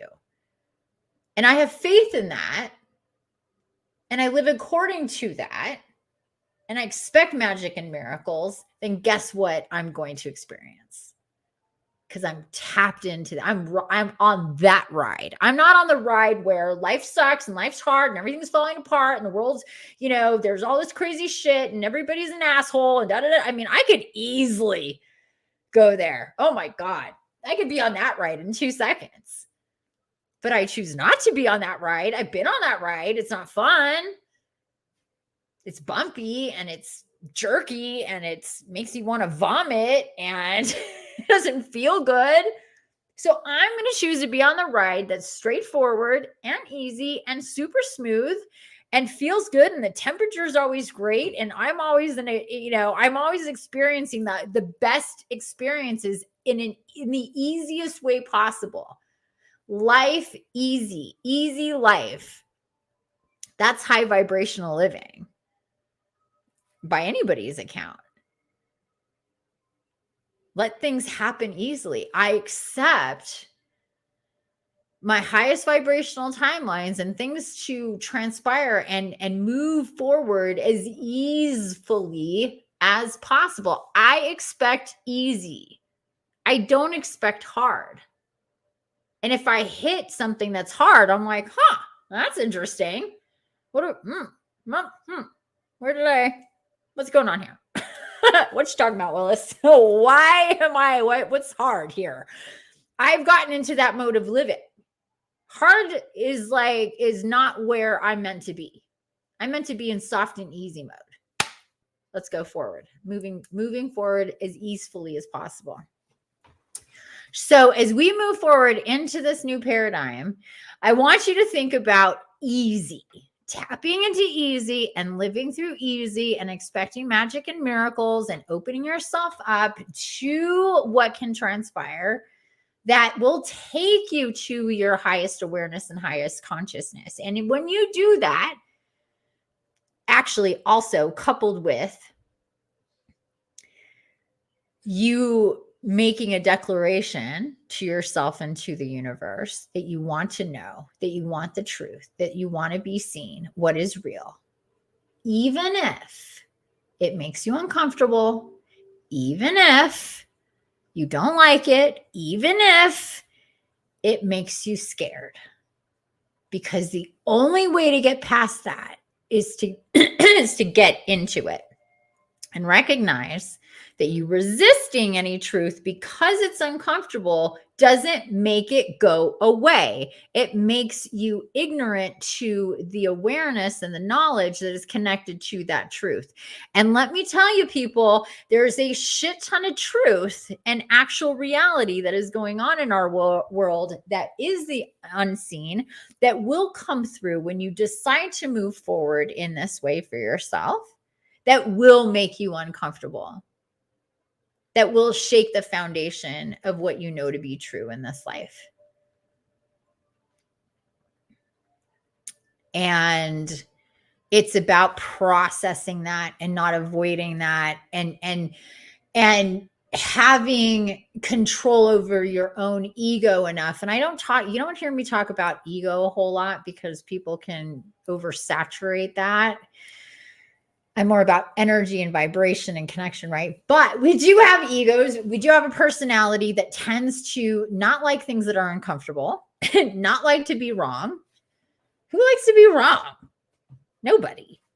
Last I checked, most people don't like to be wrong.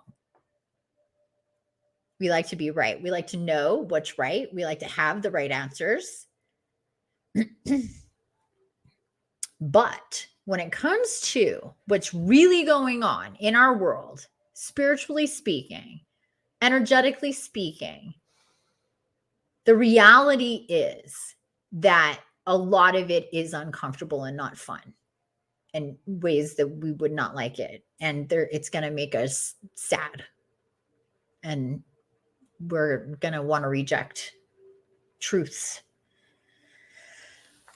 But that, again, doesn't make it go away. When people go, I don't believe you. I'm like, all right, doesn't change a thing in my world because you don't believe a certain, like, whatever. Don't believe it. Reject it. Fine. That's fine. That's your experience to have. But know that when we decide, I'm going to move forward into the unknown, the uncharted, into the darkness of I don't know, knowing I'm in faith and knowing that I am protected and I am loved and I am supported in my move forward through into the darkness, not the dark side, but the darkness, the dark forest, or whatever you want to, I always see a dark forest where it's like, it's so dark there. Where am I going? There's no route. What is happening? And then the light comes in to show the way. And we're going to have to pass by things and see things and experience things and understand things that we don't like, that make us uncomfortable. But if we think that that ascension, that spirituality is all about being comfortable, we're extremely mistaken. And there are people who think that, like, oh, it's all love and light. And, when I talk about things being easy, that's one thing, but I'm not talking about denying truth either. There's a difference here. So that's something to really, consider as you move forward. It's almost like a warning. Honestly, it's almost like a warning to know ahead of time, like, buck up, buttercup. You're not going to like some shit that you're going to experience and you're going to see and you're going to know. But that's the reality. And you need to accept that, process that, reprogram what you thought with what it is, and let go of what you're so, holding on to, the belief system that people have, the indoctrination, the beliefs. It's like, nope, this is it.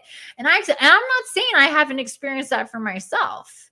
I have, even about myself, when the whole thing came down about Karen. Hey, lovey. Hi, Adrian. When the whole thing came through about me being first and angelic, I was like, whoa, that's crazy, I thought I was like, I can't be understanding this right. I just can't be understanding this right. This can't be right. Like, am I crazy? I've never had crazy. I've never been crazy. I've never been deluded in my identity. I've always, been, I was like sick and in bedridden most of my life. I was pretty, self-aware of my limitations. And, I was like, is this what I'm picking up? This isn't, I resisted. And then when it came through, no, really, actually, it's Archangel. You really need to understand that for what it is. Talk about really resisting, talk about not being comfortable. And this is about me, let alone I needed to understand that about me before I could move forward. It was the most important thing in my story, in my world, to do what I needed to do moving forward, is to really understand and accept who I was. It took months and months for me to pass that, because I did resist, and I've resisted a lot of things. Like, no, I can't, no. And then having to experience them for myself and go, okay, yeah, I guess that is a thing.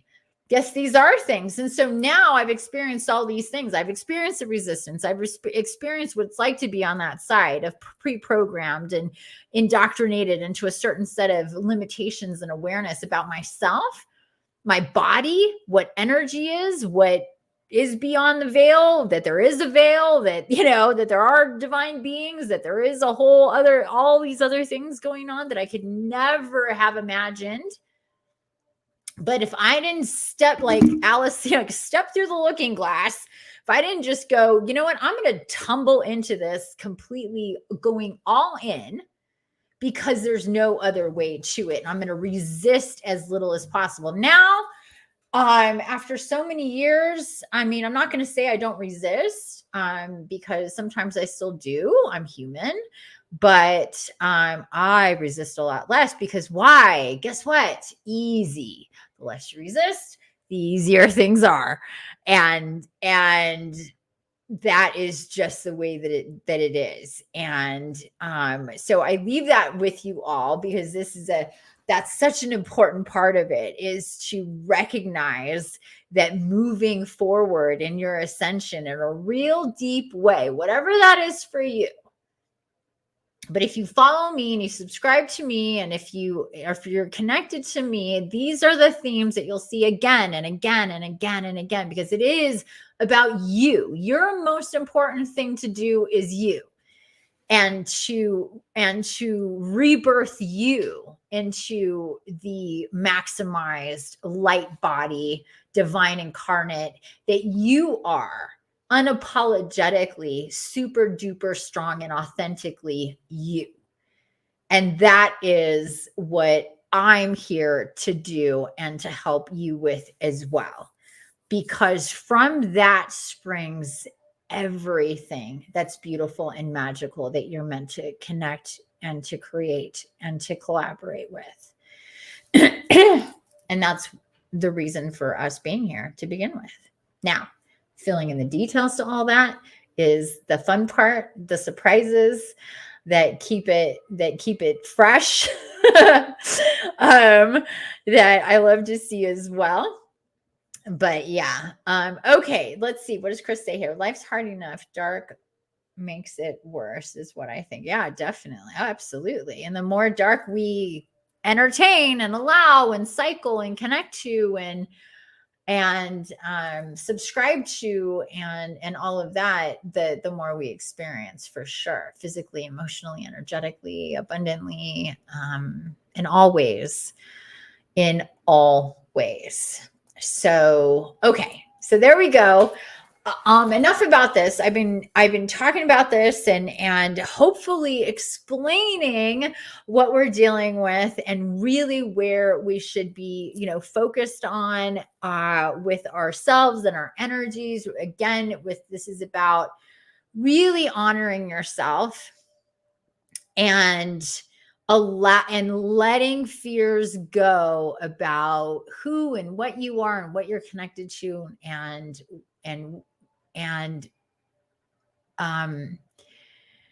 resisting as little as possible, maintaining that vibration as much as possible, being open to the shifts and the changes and your rebirth. And let's remember, peeps, birthing is messy, slimy,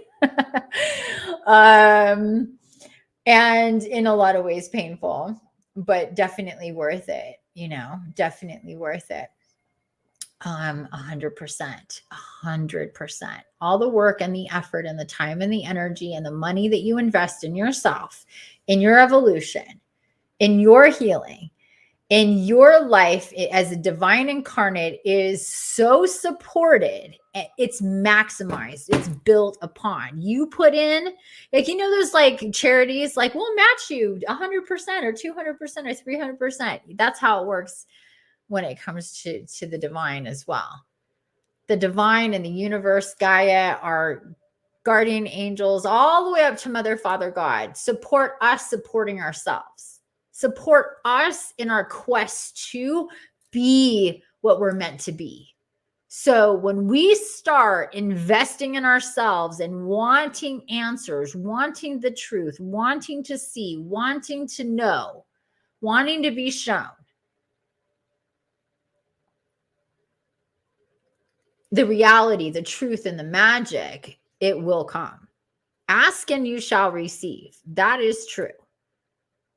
That's how it happened for me, and that's how I guide my clients as well. When I wanted to know, when I was like, yo, what's going on? Like, what is happening with me and my life and this and that and why and why and why? And I sincerely need to know. I need to understand, because there's a lot of shit that doesn't make sense. And that's not right. I'm missing things. I'm missing the whys of things, personally and globally. And I really want to know.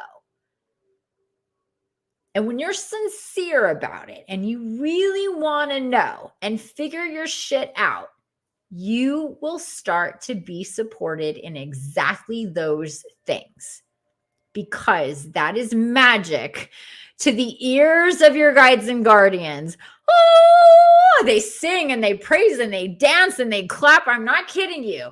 When any one of us goes, yo, let's do it, I'm all in. I don't care what happens. I know that I'm in it. Let's do it. I mean, it is like a parade and all of it, because it's such a celebration when we get to a point like that. And trust me, they will match you 1,000% of what you put in. 1,000% of what you put in to support yourself, they will match. It will be matched. I've never seen it not. So just be open to that magic coming through, because it will be freaky deaky. You'll be like, I love it. Okay, so all right, you guys. Any questions? Any comments? I see several people here. I only know of a little, maybe 2 or 3 or 4 of you. So please let me know that you're here. Post some comments, as far as, or just, say hi. And I still only have 1 heart. So I would love some thumbs up or some hearts or some likes on this live. I would really, really appreciate it. And again, welcome Karen and Adrian. Lovely sisters. I'm so glad to see you here together. That is so cool. I was thinking about you guys today too. It's awesome to see you here. And any of the rest of you that are here, okay, fine. Stay anonymous. You don't have to stay hi if you don't want to say hi. If you're scared to leave your mark. Oh, there we go. There's Gabriella. Hello. Wishing for guidance and shining some lights. Yes. Wonderful.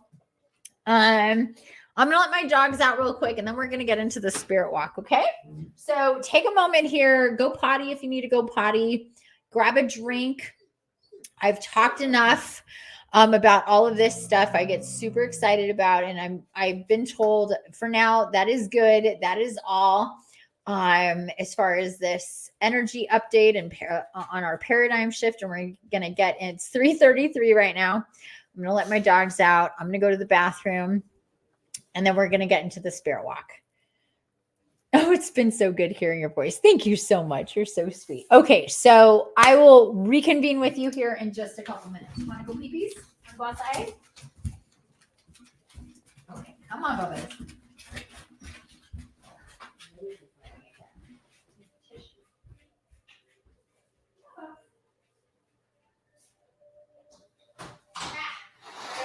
Actually, check on the case. It's getting hot.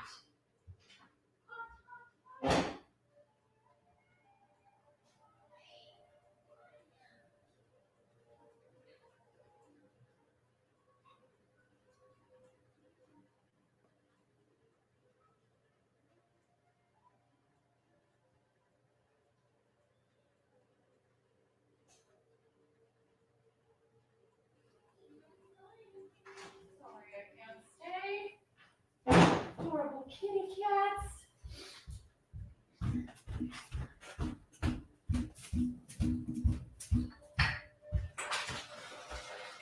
It's getting toasty in here.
Okay, little one.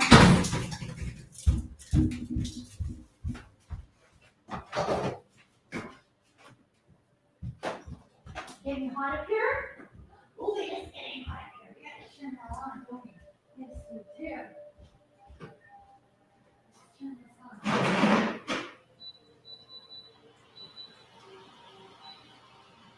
There we go.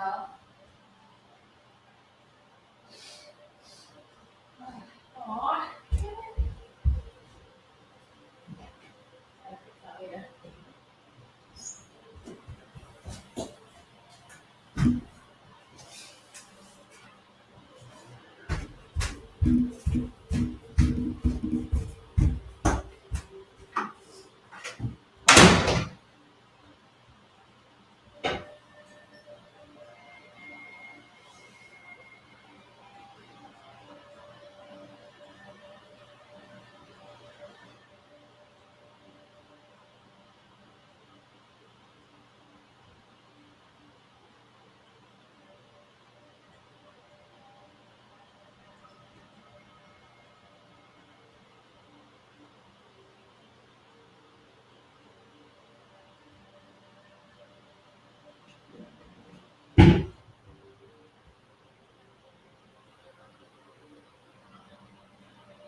Okay. Who's ready to rock and roll? What's it say?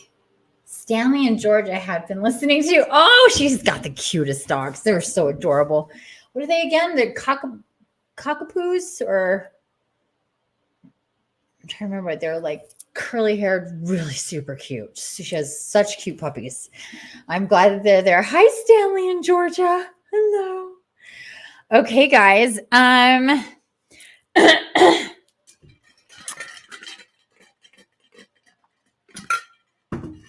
excited for this.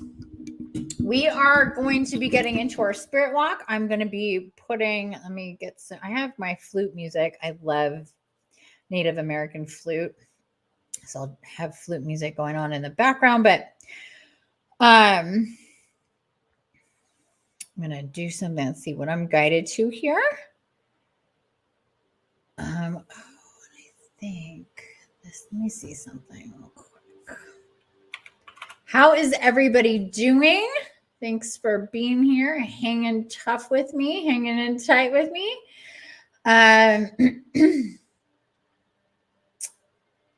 Oh, right. Let's see.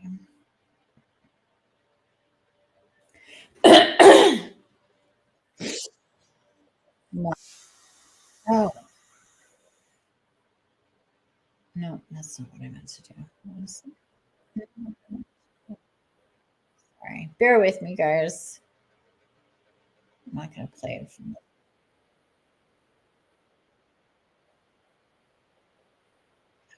Stop.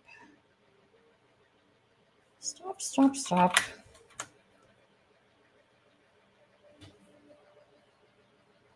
Australian Labradoodles. That's what it is. Okay. Multi-generational Australian Labradoodle. Yeah, they're super, super cute. Really adorable little puppies.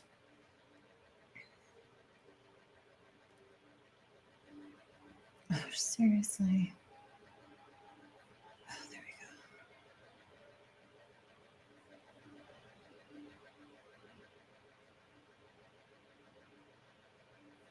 My speakers were acting up, and I just want to, if they're working, then I can do this a totally different way through the system. But if they're not, if they're being weird, then I have to do it a different way. So just bear with me.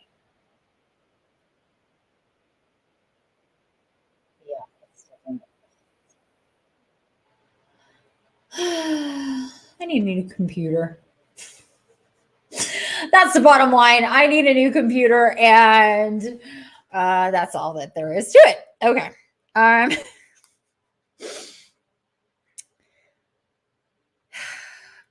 Okay.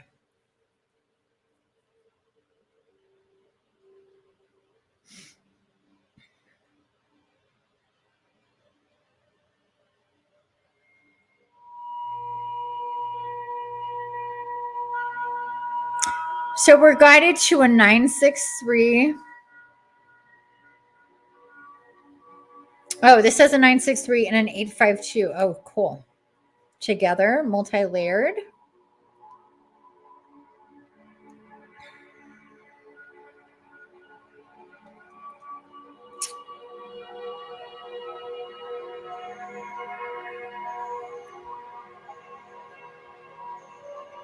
And I am going to share this with you guys as well. If there's a separate device you want to have this on so you can hear it more clearly as we get into this spirit walk, just give me a second to share.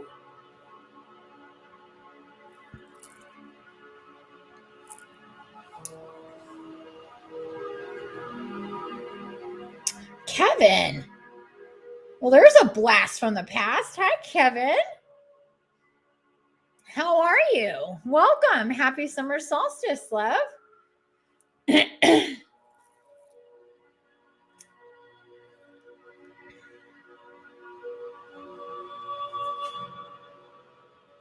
So if you want to have this, because I can only have it so loud before I'm competing with it. Hold on once. Got a frog in my throat.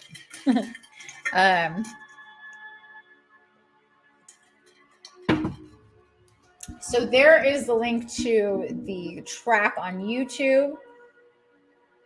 It's great to see you too, honey. Really great to see you. Happy you're here.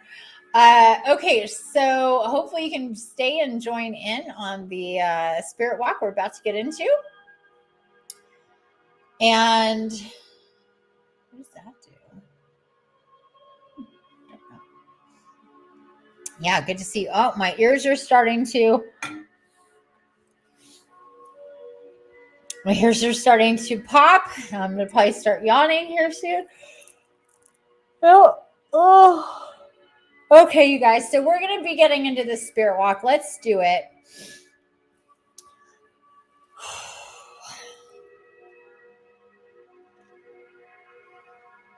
So if there's any of you that are new and this is their first time doing a spirit walk with me, whether they're recorded or they're live, I always give instruction in the beginning, whether you should be seated or laying down. And typically, we guide you to stay seated just so you can stay as conscious as possible.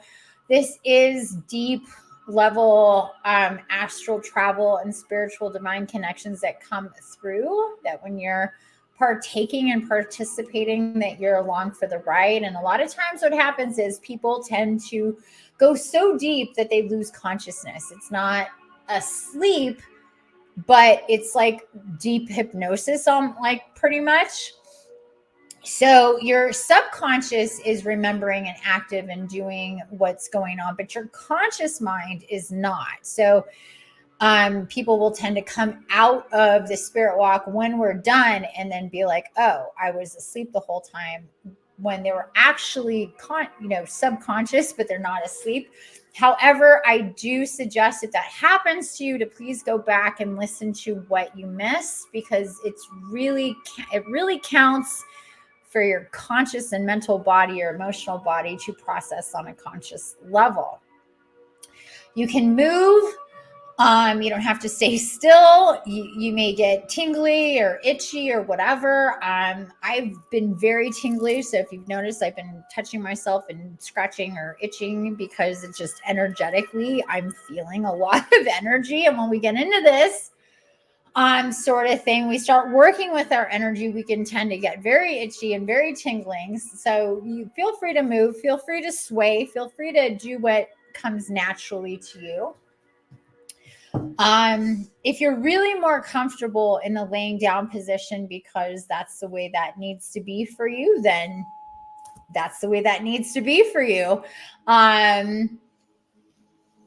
Your comfort is the most important thing. So you just want to make sure that whatever position that you're in, you like my unicorn. Oh, thank you so much. And unicorn and my sparkly unicorn and my owl. That's what that is. It's just All right, there we go.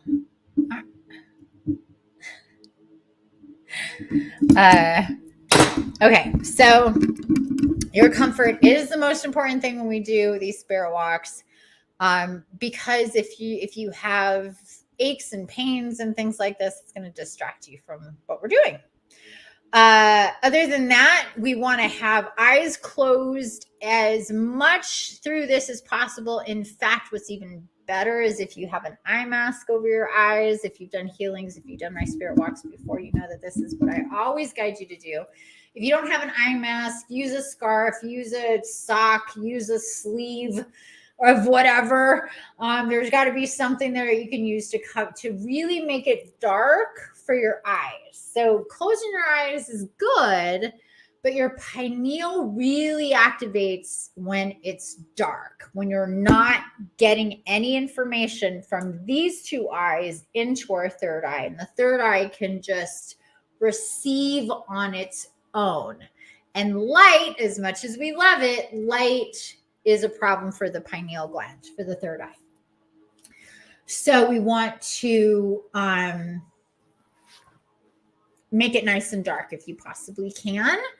And it also helps, like, even if you feel like you have to open your eyes, if you have something covering your eyes, it's probably going to keep it dark or darker than if you don't. But that is really the rule here, is keep your eyes closed or in the dark as much as possible. This is just going to help you with your connection in the astral and what's going on. The other thing to remember here is that anything that I describe as far as visuals go, if you're not seeing these things, that's okay. It's okay. Maybe we're still opening your third eye. You're still, working on getting visuals. It takes time for some people to start to really visualize and visualize in different ways. And that's a muscle that just gets stronger and stronger the more that you do it. So it's more about your intent and the feeling of things and imagining. If you're not seeing things coming through, that's okay. You can imagine them. That works as well. So, and if nothing is visual at all, that's fine too. Just listen to the guidance, listen to the words, follow my voice, follow what I'm telling you to do. Hey, Bo, slid in just in time. Yeah, you did. Yeah, you did. Welcome, welcome. We're starting the spirit walk. I'm just giving some instruction here. So we want to make sure you're comfortable, seated if possible, cover your eyes. You can have on, again, this track in the background. It's a 963 and a 852, I believe. Is that what it was? Yeah. So this is going to, these frequencies certainly help. Oh, you've been listening. Sweet. Yay. And other than that, I don't know what we're doing. I basically never do. Sometimes I have some type of heads up as to what it's going to be. I really don't know. I just know that I already could pick up from last night when I was starting to connect to today and today's event and the spirit walk, that we have the High Council present for this, supporting us and holding space for us, which is very, very lovely. And I appreciate the High Council. The High Council, just so everybody is on the same page, the High Council is it's the Divine High Council of Light. I sometimes just call it the High Council because that's a lot of words. And we're talking about Gaia, all ascended masters, archangels, the dragons, the unicorn, not all of the Fae. There's some representatives of the Fae, and Galactics as well, from different systems and dimensions and time periods, are part of this group of the Divine High Council of Light. So it's quite a lot of beings, divine and higher dimensional beings or other dimensional beings as well. That is part, as they all have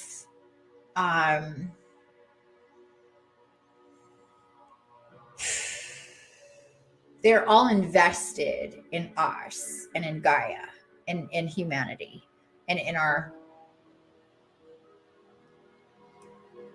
world and in our mission of consciousness, of healing, of unity, of love. So we are so not alone. Aside from that, we have your personal guides and guardians, guardian angels, ancestors, spirit, animals, and animal spirits that are also present. So without further ado, let's get into it, peeps. Whew. Okay. Getting the chills. I'm activating in different ways physically, and my dogs are banging on the door because I let them outside. I thought they may be okay with that, but it is hot. So I'm going to let them in, and I'm going to put them in the bedroom. So just bear with me for another second here. Start getting into your breathing. Hi, Baba. You don't want to stay outside? No? Okay, let's look for it. Or it would be fine out here, but you're not fine. Okay, come on. Or come on. Come on, Baba. Come on. Touch it. Come on, babe. Okay, let's go to the bedroom, okay? Bedrooms. Thank you, babies. Thank you, my lovey dubbies. Okay, I'm going to shut the door, okay? I'll be back when I'm done. I'll be back. It won't be too long, I promise. I hate that look they give you. That look of sadness, disappointment, abandonment. You're leaving me. I literally never leave them. All right, guys, let's do it. Okay, so whether you're laying down or you're seated, make sure your shoulders are back and down. Chest is up, chin is up. At least to start, we want to have a nice straight ascension column, nice straight spinal cord here for your energetic systems to all be as straight as possible. Make sure that your pelvis, your hips are not tilted forward or backwards, nice and centered here. You're stable in your seat or laying down. You want to make sure, again, same thing, pelvis, hips are not tilted, that your arms and legs are supported. Just so you guys know, in the beginning of when I start to connect for spirit walks, I'll start yawning. I'll start, well, my ears pop. Not that you would know that that's going on, but the energies are shifting and changing, and I react to them as they connect to me and through me. So easy breaths here. In and out through the nose.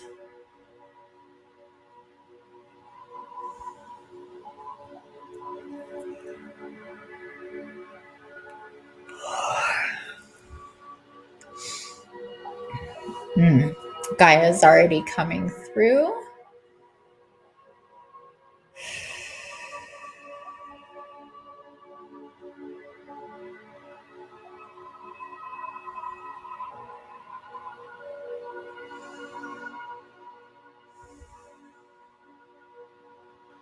And we're coming here together for this summer solstice, bringing in the season of summer.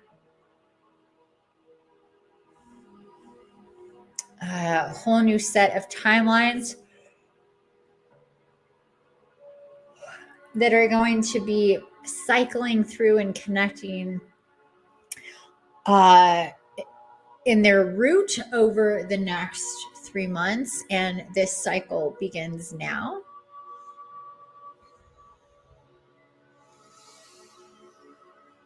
Now let's take a really deep breath in through the nose And hold. And then slowly breathing out. Very controlled here.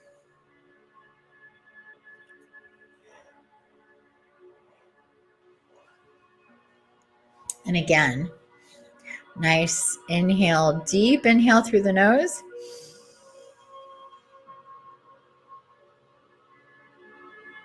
And hold.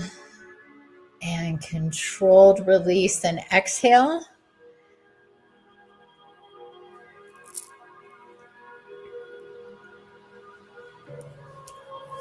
Gaia is coming through with a lot of blue, light blue and deep blue energies, the blue of clear, sunny skies of summer.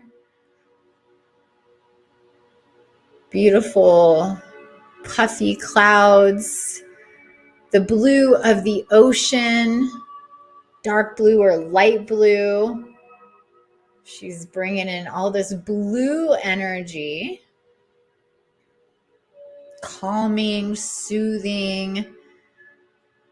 Again, air, the element of air coming through very strongly here. The breeze, the wind. Just think about a beautiful summer breeze.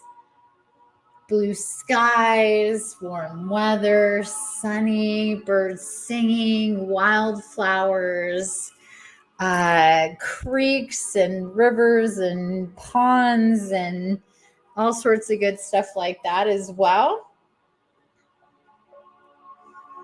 Butterflies and dragonflies and damselflies. Beautiful moths and bees and wonderful creatures of summer. She's bringing into our awareness. Connecting to the energies and the processes of expansion, of wide open spaces. She's showing me from like now being on top of a cliff in front or at the ocean. Not sure where this is. Doesn't look familiar, but down below, oh gosh, it's far. It's about 200 feet. It's just this massive ocean. And you can see so far, and it's deep blue, and the air from up here is so, it's strong and it feels good. And there's just this real energy here of expansive space, of there being a lot of space. So no limits kind of is what she's coming through. She says, see yourself in this space on top of a cliff. You're perfectly safe. And what you look out is this beautiful, expansive, as far as the eye can see, straight ahead, to the left and to the right, ocean and sky. That's where we're starting off here. And just seeing that there's nothing in the way, there's no limits to anything around you, not physically and not energetically. And she says, even turn around away from the ocean, and what you're going to see here is just a lot of space. Maybe mountain or, maybe trees off in the distance or whatever, but it's still extremely expansive. So in a 360, there's nothing to impede the elements, to impede the air. And all you see in front of you as we face forward to the ocean is just the expanse of the ocean. And think about the depth of the ocean and just how uncharted the ocean is, and how mystical and magical and unknown that it is. She wants us to connect with that energy of the unknown. We've talked about that. I was guided to talk about that a lot today as we move forward into the unknown, to have faith. She says, see yourself in your journey up high looking down at this expansive ocean. And you are the ocean. You're massive and deep and rich and uncharted and powerful. And at times you can be calm, and at times you can be churning in your energy, big waves of energy, right? Storms of energy. And there's other times where it's so calm. But no matter what is going on in the surface, there's so much going on below the surface. So much to discover, so much to connect to and reconnect to. She says, remember, dear ones, this is about remembering yourself, your soul, your wisdom, your knowledge on a soul-based level, what you can tap into in this lifetime, in any and every lifetime, if that is your destiny and as you so choose to bring into your awareness the deeper wisdom and knowledge of your soul. And to do this is to go deep within yourself, to be fearless, to be limitless. So as you're standing here at the edge of this cliff, looking down at yourself, looking down at this vast ocean, understanding what that is, what a beautiful miracle it is, and how Gaia holds all this water, holds all this ocean as she holds each and every one of us.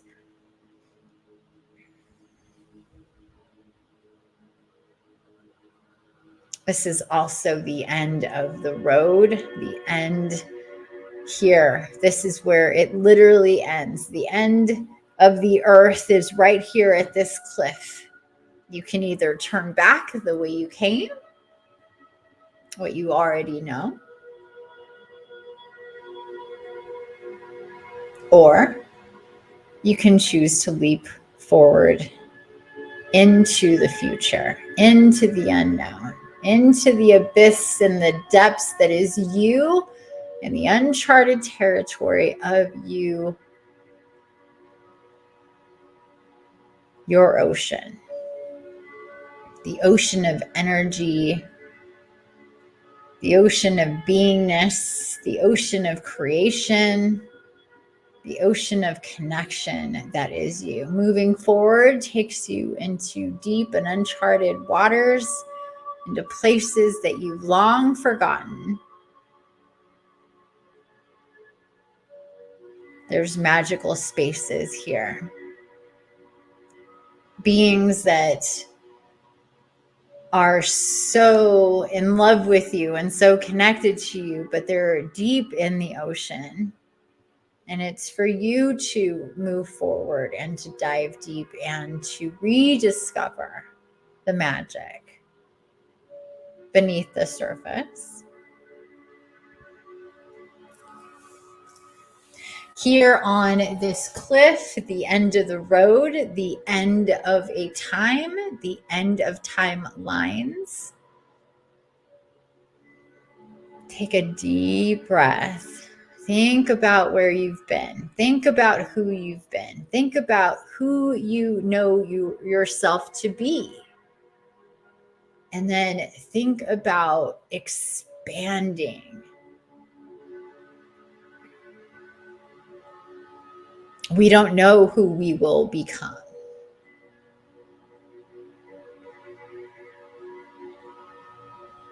But we know where we've been, and we know who we are now. And we know that there is so much more to the story. With each ending is a new beginning. And that's what this is here today. This is a new beginning.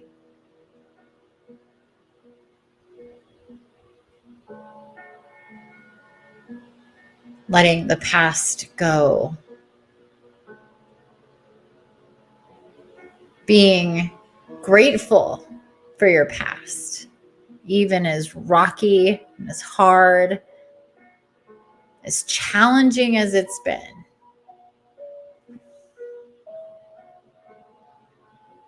you've learned a lot. You've learned so much. So let's just take a few moments here to think about your journey, where you've been over the last 6 months, year, 2 years, 3 years, 5 years, 10 years, 20 years, and beyond.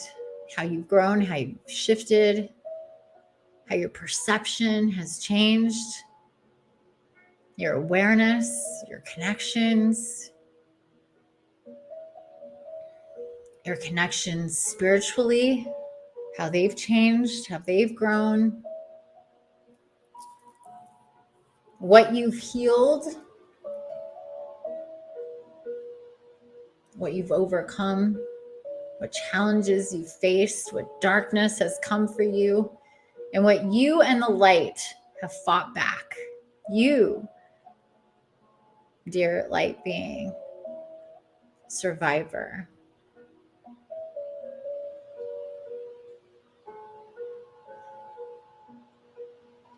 And here you are at the end of the road, at this cliff, the beginning of a new time. Everything shifts and changes now. Everything that is meant to come in, that is big and magical for you, begins now. You need to declare for yourself now that you are ready. Even if you're a little trepidatious, even if you're a little scared, which is fine. It's fine to be scared when you're at the end of the road, at the edge of the cliff, when you're so high up and there's so much to lose. If you lose yourself, but no, you're not going to lose yourself. You're going to find yourself. You're going to get deeper into yourself, your power, your magic, and all the roads to your destiny are in these next few steps. And you are fully supported and loved, cherished, and invested in by your guides and your guardians, starting with Gaia herself, Mother Gaia, Mother Earth Gaia.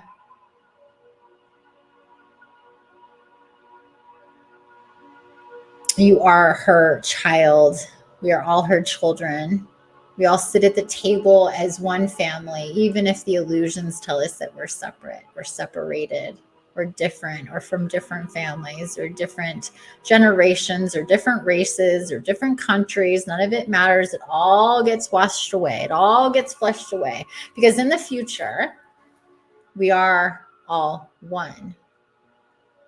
There are no separations. There are no borders. There are no limitations to our connections and how we are soul family on every level, family on every level. And Gaia knows us deeply as the human that we are, as the divine incarnate that we are, as the light body that we are, and that we have always been. She has held us as babies, being born again and again and again and again and again.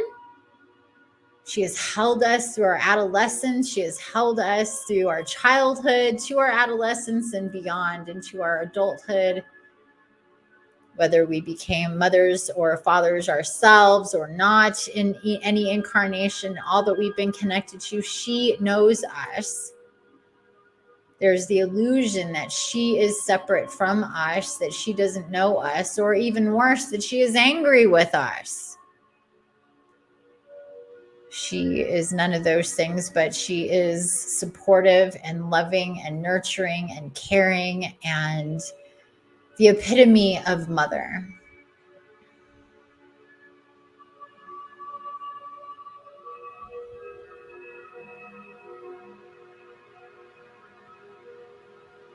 And she helps us in connecting to our divine inner child. And she helps us connect to our divine feminine and our divine masculine. So we may parent ourselves consciously, regardless of what our family life was like and what function or dysfunction was there. We are in a different place now. That was part of our story. We're in a different place now. We're transcending, we're transmuting, we're shifting.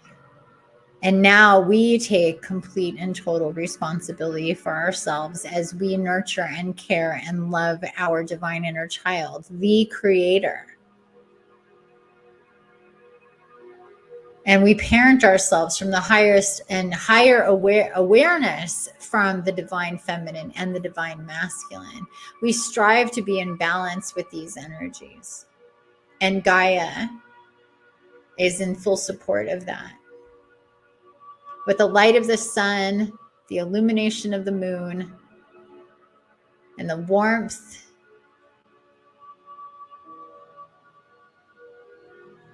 and the arms that hold us of Mother Earth, we are family. We are all here individually and collectively to experience ourselves and each other on a mission of grace and magic and unity and love, to raise the consciousness of ourselves and each other, setting aside judgment and setting aside shame and fear, separation, lack, confusion, setting all of it aside, knowing at the base, at the core, at the heart, at the center, the juicy goodness in the middle is our soul, is the truth. And through our soul's truth, through us in our bodies, we hold that energy and we are connected. We're connected to Gaia. Gaia is connected to us, her energy, her frequency, her every breath and her every heartbeat is our every breath and heartbeat. Her vibe is our vibe and our vibe is her vibe. So now we are focusing here together, here at this cliff, the precipice of a new time. Connect and tap into the awareness of the abundance matrix that is within Gaia, part of her system, the crystalline matrix, the crystalline grid of energy and all the crystals that are deep within her caverns, caves, and underground. Activating the abundance matrix, that supersedes the vibration of the material fear-based matrix exponentially. I can't even begin to put numbers and figures on it. We just know the abundance matrix, Gaia's natural abundance matrix, that's been back online in a positive charge since December 31st of 2019. There was enough conscious humans that left the material matrix, that added the energy back to the truth of the abundance matrix, the truth of nature and Gaia, consciousness, awareness. And since then, it's been building and building and building. And she's bringing this up to us now to connect. Think about the crystals that you have in your home, in your possession, around you, in your hands if they are there. Or pick up your crystals if you have them around. There's always have crystals around. Or just think about them. Think about yourself as a crystal, this crystalline being of light, reflecting and absorbing and refracting light.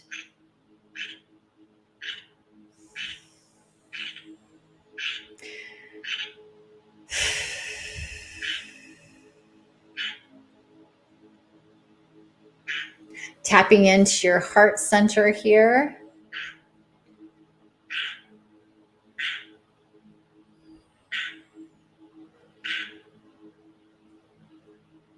Archangels are touching down on this cliff with us. And where there is one archangel, there is all the archangels together. They come in a rainbow. They stand behind you. They stand with you. They send you their energy. I am bringing their energy to and through into this dimension through me as Archangel.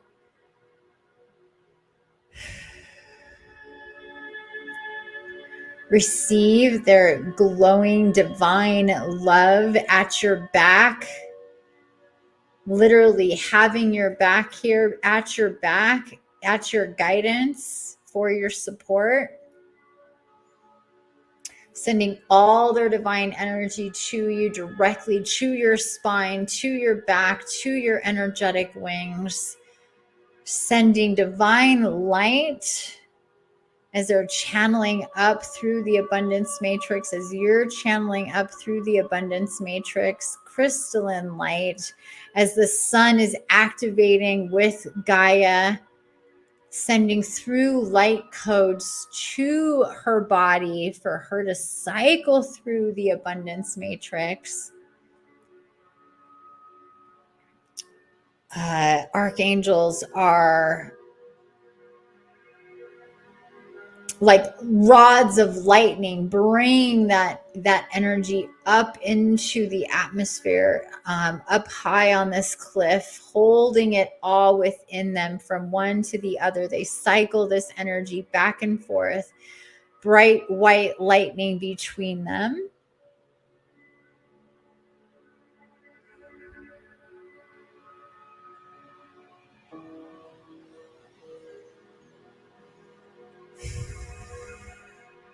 Tapping into and connecting with your heart center, your heart chakra. Feeling that energy through your chest, your neck, your back, your arms and shoulders, all the way to your hands.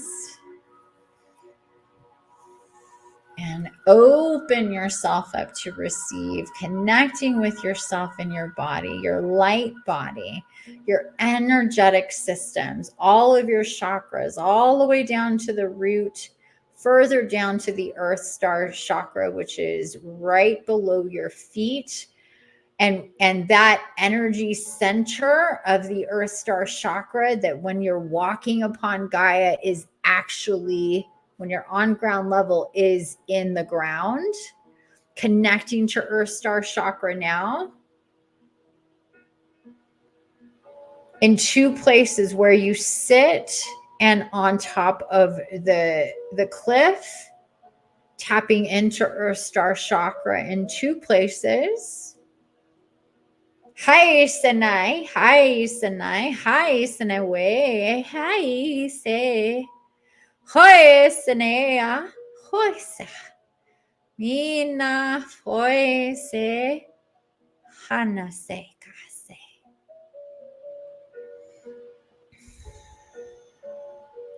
Poi, Sanai, hi, say.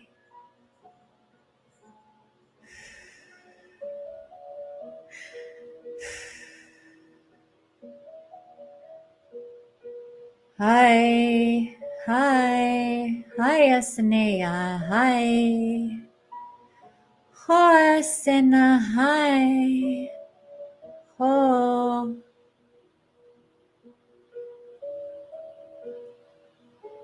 Hoi.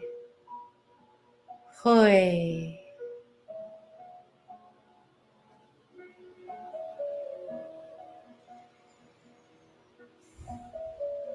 Allow your light body to absorb the light, absorb all the energy coming up through the Earth Star chakra. Light language coming through me for further integration that is beyond the language of Earth on any level. Soul language. Poko sene hai sene ayaha. Haya sene huya. Ho se baka sena haya haya haya. Integrating into the light body, opening and expanding, allowing your energetic wings to release and expand, opening up from Earth Star chakra through the energetic body, through your aura to your root chakra. Focusing on root chakra energy, expanding, receiving from root chakra energy.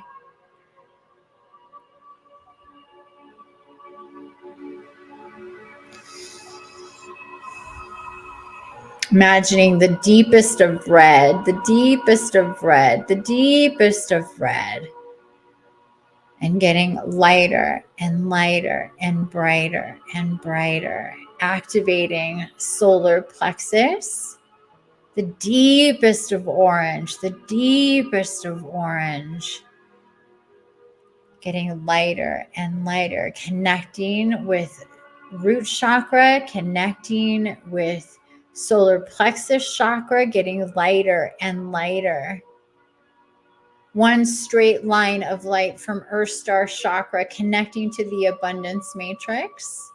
Bringing through the energy from the Earth Star chakra, through your feet, through your legs, through your neurological system, through your blood, through the oxygen in your blood to root chakra, to sacral chakra, to solar plexus chakra. Hai se pakana sene, haya manase. Haya manase, haya, haya, haya manase.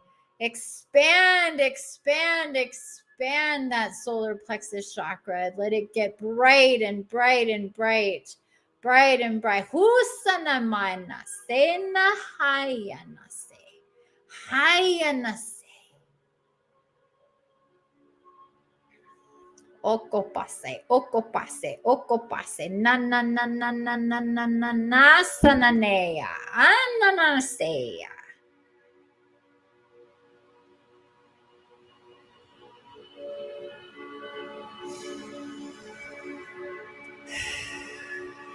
Taking nice, slow, deep breaths here. I know it's a lot right now. It's a lot coming through. Tapping way down into root chakra, opening up, no resistance here, feeling some resistance here down in the root, tapping into any resistance, any fear, opening up. See it like a valve. Open up that valve. Let it all come up and through. The more you resist, the tighter it gets, the weirder it feels. So open up the valve there at the root chakra. Let it all come up. Let it flush up through the system, all the way up into the shoulders and through the arms and to the hands, feeling the energy, feeling all of the energy come up through the spinal column, through the shoulders, through the chest, through the throat, down into the arms, to the hands, tapping into and focusing here on the energy feeling in the hands,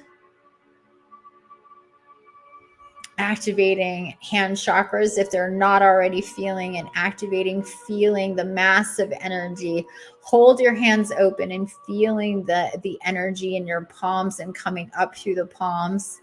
the abundance matrix, the magic and the intensity of the abundance matrix, the crystalline grid and all of the crystals, and that special recipe that is entirely just for you. Remember, receiving on 2 different planes of awareness, up on top of the cliff with all of the archangels behind you and all of their energy and their lightning as they're bringing it up and around you, creating this entire field of energy at your back and sending this energy to your back, to your spinal column, and all of your energy centers, as Gaia is bringing up that energy directly to your Earth Star chakra. And you sitting wherever it is, or laying wherever it is that you're sitting or laying in your body, from 2 separate places and of awareness you're receiving. Make sure that you make that distinction. See yourself receiving in both places. See the reality of where you are in both places right now.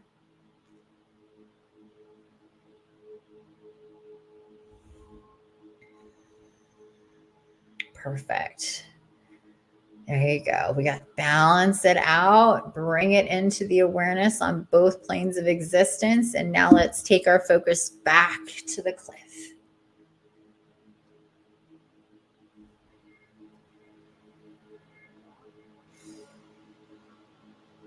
Look out over the ocean. See the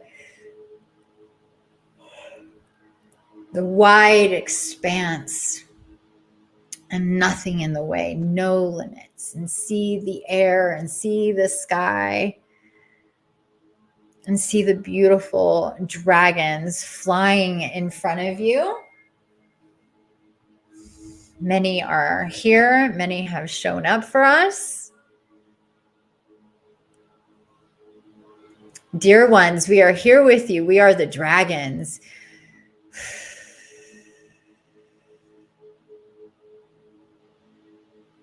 The truth is that we're always with you. We're always with Gaia.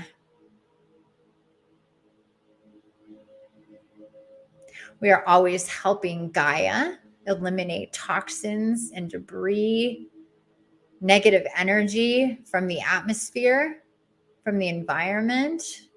And we're always helping you to contribute to that health and healing of Gaia. Her health is your health. And we spend a lot of our time working with Gaia to keep her healthy. And we work with you too to keep you healthy.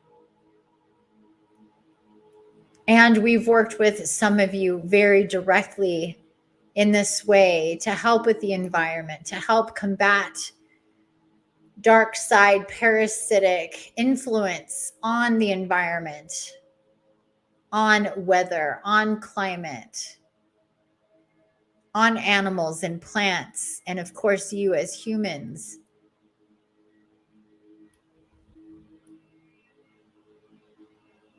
Like the angels and the archangels, we too incarnate, not as often, and there are fewer of us, but we are also incarnate.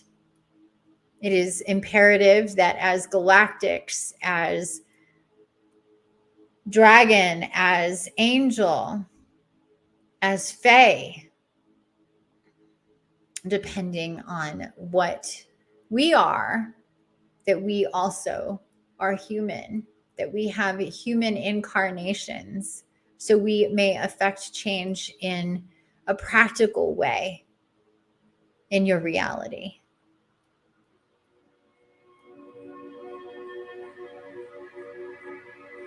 We tell you this so you know that despite stories that are told of the illness of climate, of the atmosphere, that we work diligently with Gaia every single day.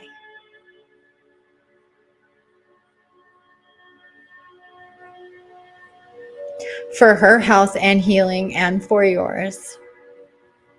One of the things we would like you to let go of is your fears involving climate and environment.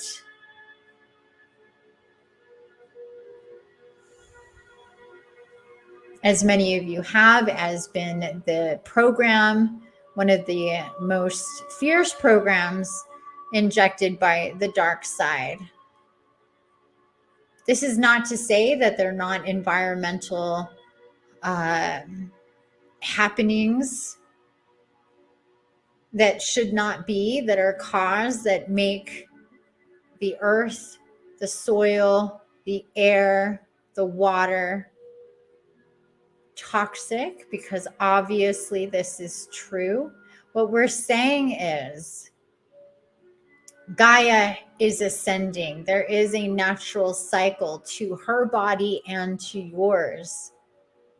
And even though there are things that happen in the atmosphere, and there are stories about the environment that are upsetting,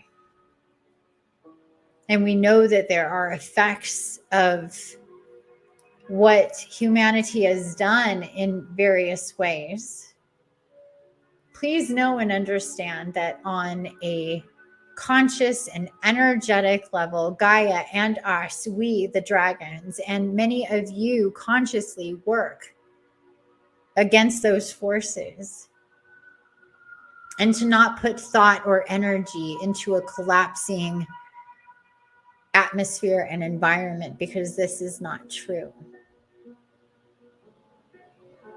Tap into the higher awareness of the changing of the atmosphere to support higher level consciousness for you all, not just humanity, but all living beings. Gaia is ascending. Gaia is evolving as you are, and we help her.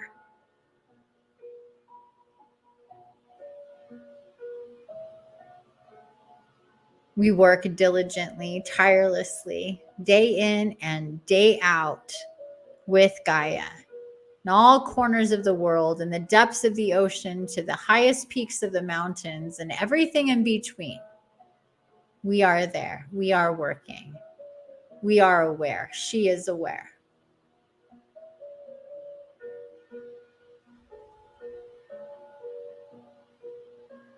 Now let's talk about your environment directly, your life, your space. We come to you today to offer you our guidance and our love. Each of you has access to a guardian dragon as you do a guardian angel. We work together. We work with all of your guides and guardians as a team. Our job as divine beings, angelic beings that we are not fae. We are angelic in our nature, different than our brothers and sisters, guardian angels, miracle angels, healing angels. We were created and co-created from the minds, the consciousness, and the energy of the archangels. Where archangels are, dragons are as well. We work together. We work with you when you are ready to consciously connect with us. We all are here today as we are celebrating this shift that is taking place. It is a time of celebration. It is a time of light.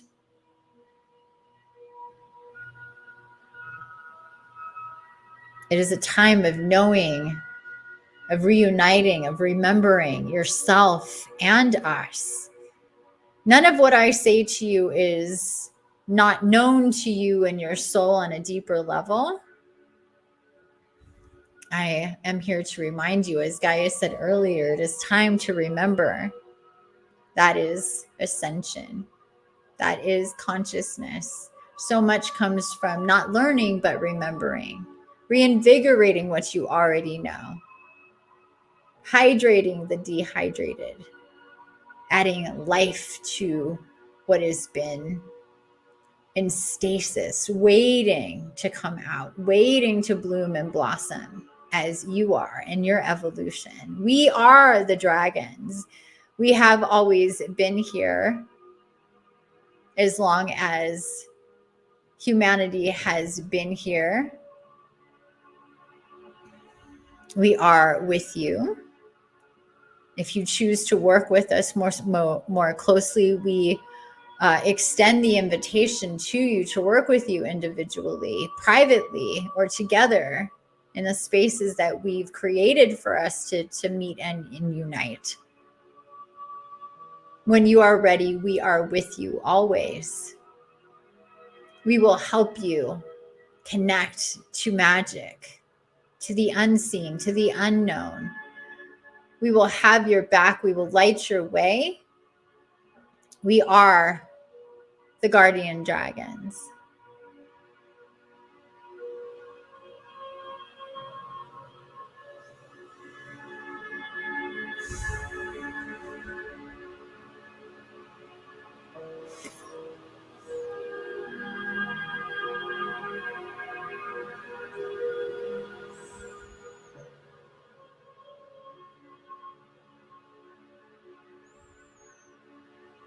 We help you recognize magic, see through the veil, see what is unseen, feel and perceive and know and trust yourself. Dear ones, it is so important to trust yourself. We help you with this because so much is unseen when your eyes are open. You cannot see so much. There is so much more to see when your eyes are closed, but that takes faith and that takes understanding and that takes trust in yourself that you are seeing and feeling and perceiving what is real, that you don't second guess, that you don't doubt yourself and your magic and what you're connected to and what is connected to you. The more you open up to the truth, the more will come, and we will help you. We will guide you. Know that we are with you. We love you. We support you.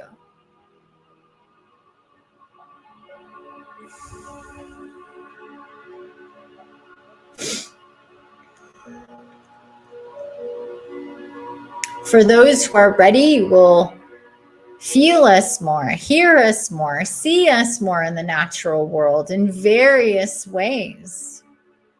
We work with divine energies, ascended masters, of course, the archangels, as we said, Gaia, many incarnates to bring our vision, our visage, our images into the natural world so you can feel us and see us. But you know us in your heart. You've always known us in your heart.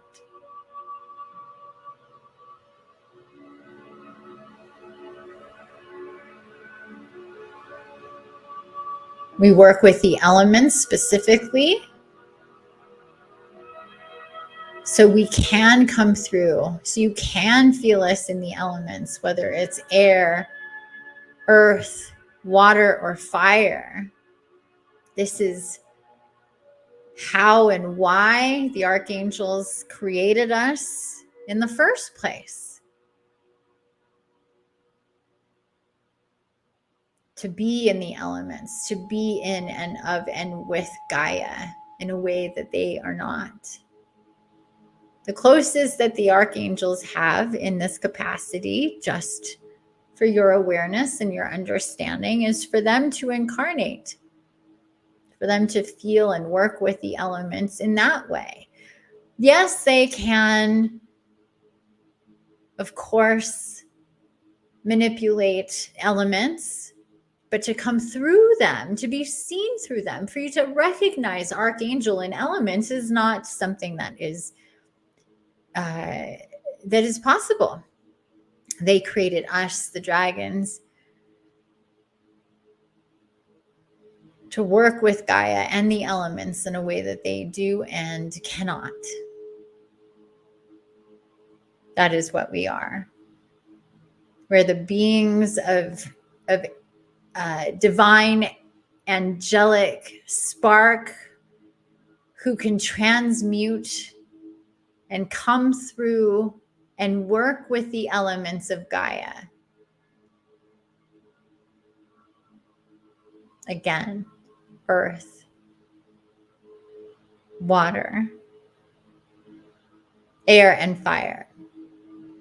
Connecting and working with these elements and having the intention of connecting and working with us is one way, and one of the easiest ways to get to know us, to work with us, to feel our magic, to work with the alchemy that we are, that the elements are, and that you are.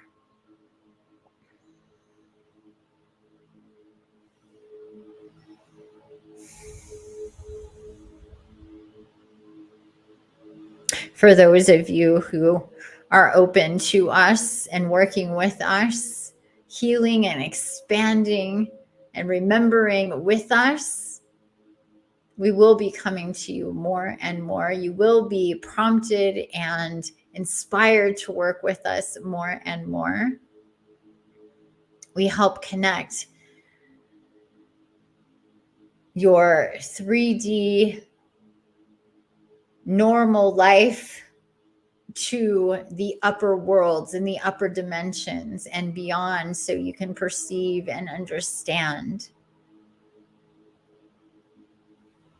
We thank you for being here today, for being called to action, for receiving us today. We love you all so very much. We know that you can't possibly understand how much we love you. We are new to you, but you are old to us. We are family. You divine incarnates have always known us and worked with us in your various stages of expression, incarnation, transitions.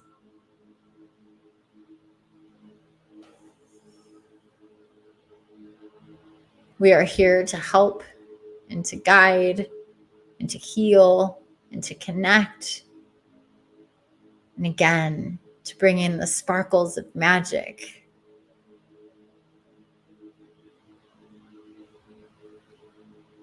To remind you that you are sparkling magic.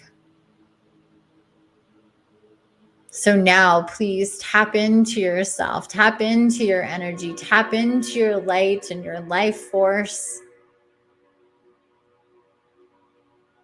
See yourself receiving all of this energy that is coming to you now from us, the dragons. We send you our love. We send you our light. We send you the bridges that will take you to the next place in your evolution as you receive from the Archangels lightning rods of abundant energy coming through Gaia and her abundance matrix, her crystals.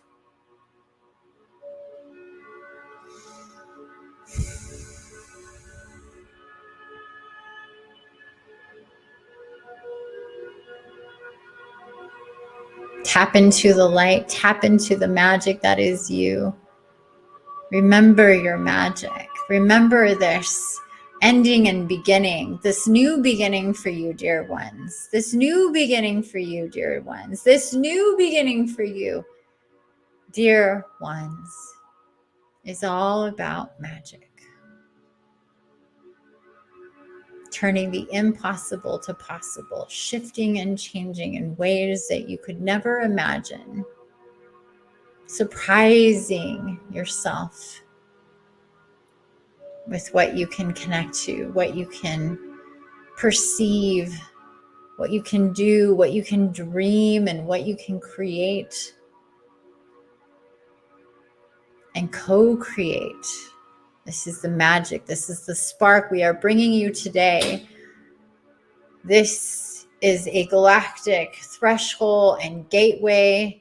We are bringing you today the archangels at your back, the dragons at your front, Gaia all around you. You are magic. You are a pillar of creation. You are magical stardust energy, infinite soul, divine incarnate, light warrior. Do you know how precious you are? Do you know how valuable you are? Do you know how beautiful you are?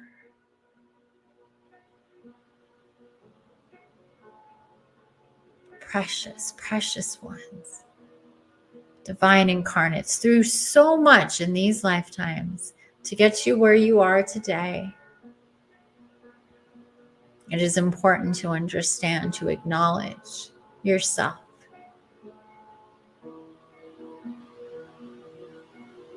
Divine incarnate. Powerful one, still unaware of most of your power. Let yourself open up. Let your consciousness expand. See this vast expanse of sea and sky in front of you. This is you. See the depths of the ocean. This is you. There are no limits. It is only magic. It is only deep. It is only big and vast. And here, at the end of the road, there is another step to take as we remind you, dear incarnate one, of who you are. Think of this threshold. Think of this paradigm shift. Think of this new branch of time and timelines that are connecting and forming, solidifying as you move forward over the next days and weeks and months.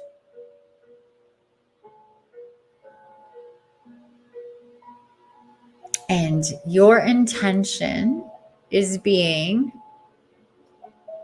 the magical incarnate that you are. There is no illusion. There is no denying the truth of what you are.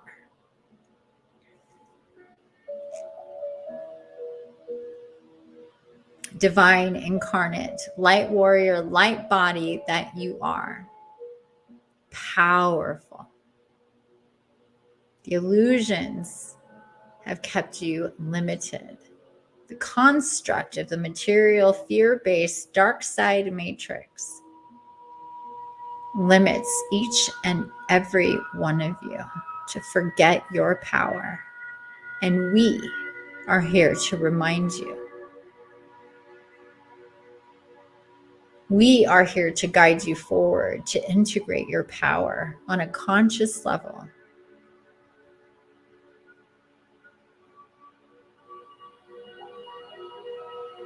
See yourself lit up, light and bright and magical. This is who and what you are. You are precious, precious life, divine incarnate, human. You see the work and the time that it takes to get to where you are now. This is not easy for you, for human divine incarnates, to get to where you are. We recognize the fight, the battle that it takes to be in the world the way that you are every single day. And the attacks that have come against you. And for the most part, your ignorance and unawareness as to why. Dear ones, it is because of what you are. It's because of your power. This is why you are so precious and why they choose and keep you limited. Because to let you fully expand into your power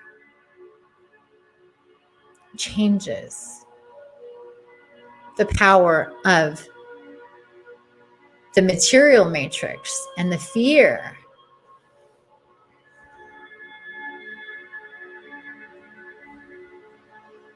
You lose your fears as you gain your power, as you understand your place as a divine incarnate and your power. It is important. It is precious. It is not to be disregarded. It is not to be minimized in any way. It is to be maximized. Your power, your life force, to build it, to raise your vibration. As you raise your vibration, the more abilities you have, the more you integrate with higher wisdom and knowledge and learning, the more power you have for alchemy, for creation, for collaboration of the highest levels. This is what your destiny is.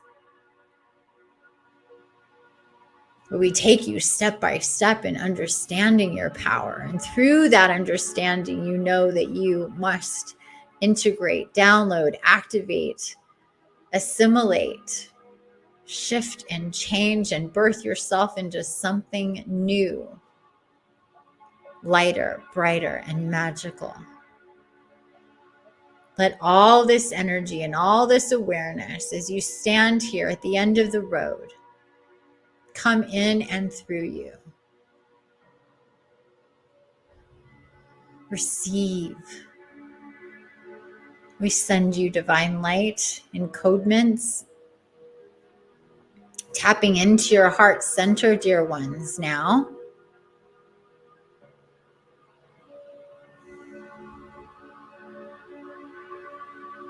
Feeling the energy from the earth chakra up through to the heart center, heart chakra, up and through and to your throat chakra. Decide now that through your throat chakra, you will let your authentic self express and shine, the magical divine incarnate that you are. No limits, no holding back. Allow yourself to receive and be all that you are meant to be, divine incarnate. Star, light, bright, beautiful soul. We are so invested in your precious life. It is so important that you are as happy and as healthy and as connected as you can possibly be. And all of us are invested in that, in you. We work as one, we work as a team.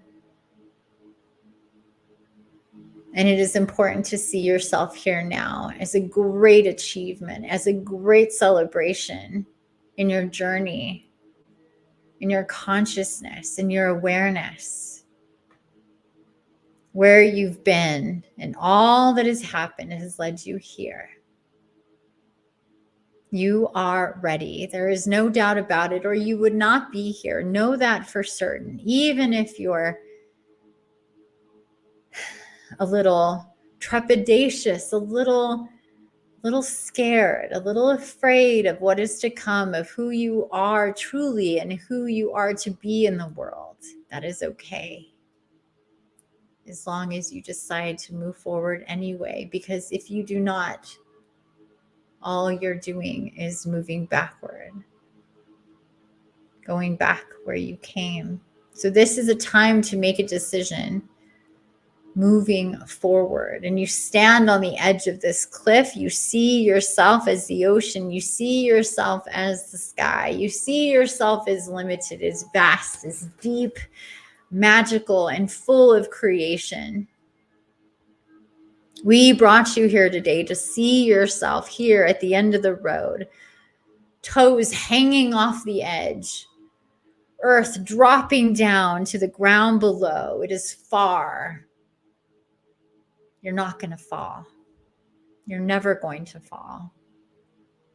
That is not part of your timeline. You have come too far. You have crossed too many bridges and thresholds and portals and gateways. This magical place that you find yourself, all this energy coming up from Gaia to you, to your light body, The archangels at your back have your back, sending you energy. We at your front, the divine dragons made of pure angelic magic to guide you forward in your leaps ahead. You will not fall. You will fly.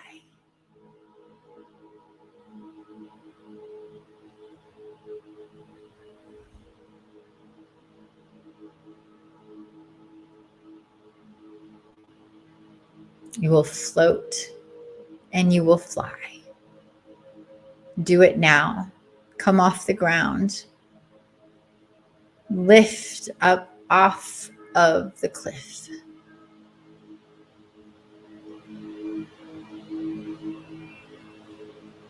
Feet off the ground. Float. Here in this space, Divine Incarnate One, you do not need to touch the ground. Float. 1 inch, 2 inches off of the cliff.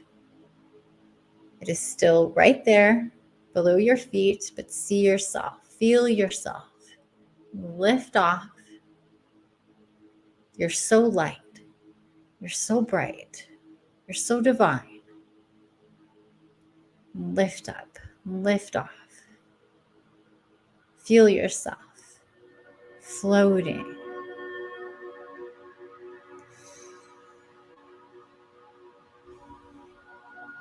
You have the power to hold yourself above everything and float.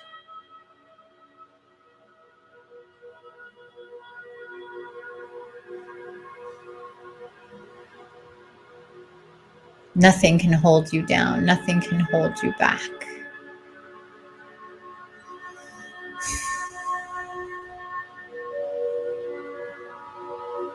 Now, float up higher.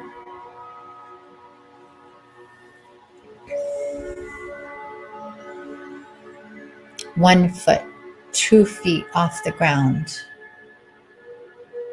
Look at the archangels still at ground level looking up at you, sending divine light to you as you float 3 feet, 4 feet off the ground.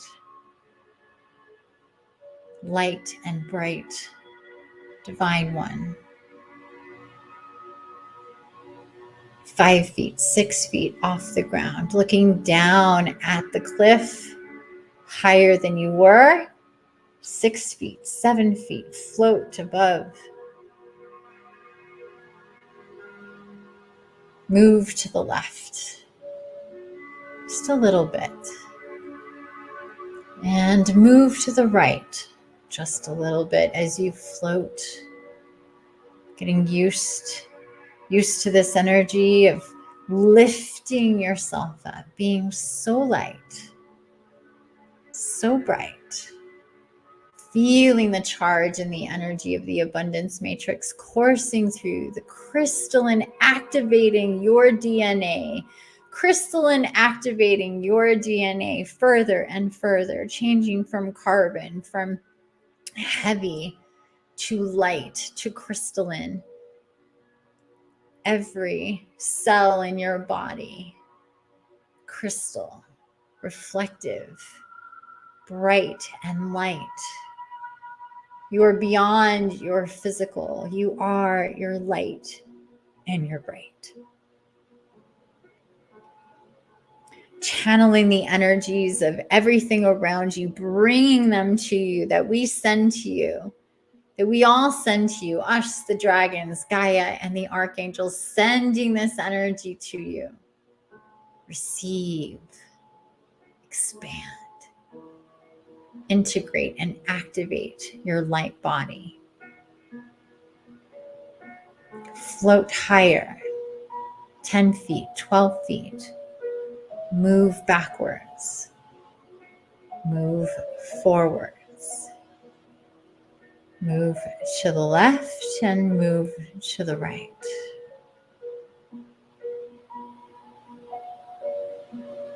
And see yourself now up and over the cliff, beyond the cliff, You see yourself, how you effortlessly moved beyond the cliff. Just a few feet. It is still there. You can change your mind and drop back down and walk back the way that you came. But feel all this energy. Feel the activations of your body, of the crystalline within you. Tap into your heart of the physical. Let it expand out. Bubble of energy, pure and bright and light all around you. You will not fall. You cannot fall. It is impossible.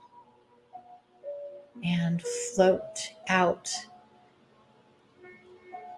Go above the ocean. And let yourself drop down.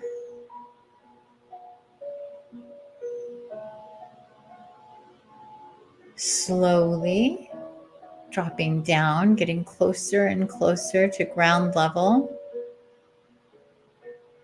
where the beach is of this ocean. We're going to drop down all the way to the beach in front of this, or at the edge of this ocean. That is you. Take yourself all the way down, nice and slow and controlled, down to the beach level, to sand level, to ground level. The waves are crashing on the shore. Let the water come and touch you, touch your feet, touch your ankles. It's a little chilly, right? It's a little chilly, but it's not cold. It's different. It's the water. Feel the force of the water. Feel the energy of the water. Feel the mist of the waves breaking and it mixed with the air, and let it hit you and feel that energy. Remember, this is you. Your mist, your waves, the foam in the waves, the sand beneath your feet is you.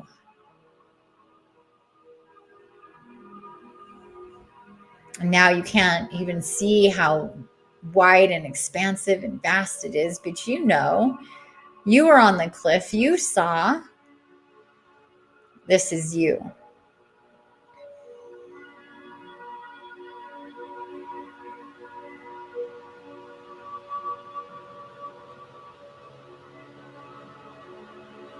And now it's time to go in, dear ones, to go into you. Let all your fears stay on the sand. They do not belong with you anymore. See yourself leaving your fears on the sand for all of the unknown that you're about to go into. Start walking into the ocean that is you, the depths of you, the mysteries of you and the universe and your place and your destiny. Take yourself into the ocean. Dive under the waves as they come closer. Feel so free. Feel yourself. Let yourself go and swim in your ocean. Feel yourself. Feel the water. It is both new and old. It is both refreshing in its newness and comforting in how ancient it is at the same time. This is you. Go further out, past the waves. Go further into you, deeper into you. What is there? What is scary that is there? What is beautiful that is there? It is all there for you to discover.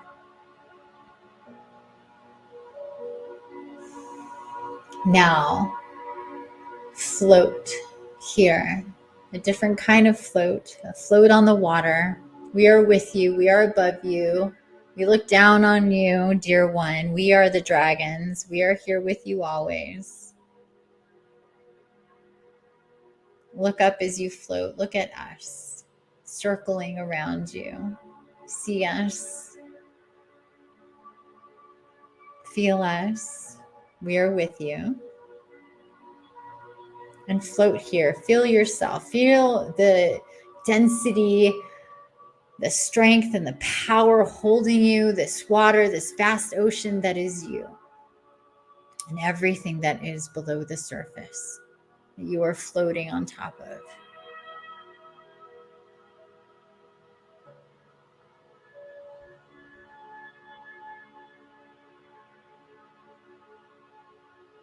And going forward, dear one, going forward, dear one. Going forward, dear one, is for you to allow yourself to go deep, to take a nice deep breath. As you look back the cliff you were standing, look back at that cliff. Look at how high that cliff is that you were standing. Look at the archangels there, still sending you their energy.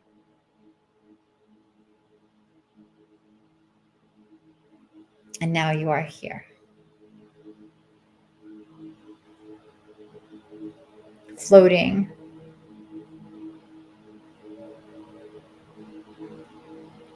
Allowing yourself to melt into this ocean that is you, the vastness, the depth, the magic, all the creation that is below the surface, all the wisdom, all the connections, all the knowing, all the abilities, all the power, all the awareness that is you yet to be discovered as you float on top. See your past. Your past is on the cliff and whatever came before it. And that edge that your toes were playing with. And you did not fall. You lifted, you floated, you were controlled, you brought yourself here.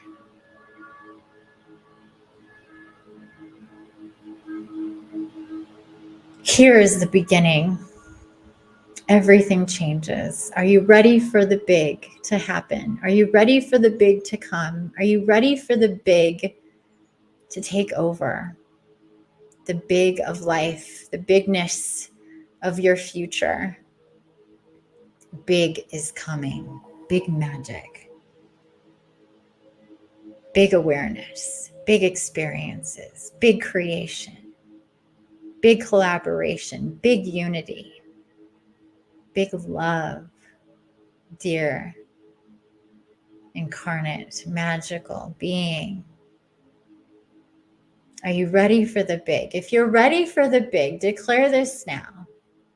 We are your witness. We are your witness. We witness you. We see you as we always have. Declare for yourself now that you are ready for the big. You're ready for the expanse. You're ready for what's to come. You are not going to resist. You are going to receive to your maximum capacity. You are going to expand in every single way that you possibly can.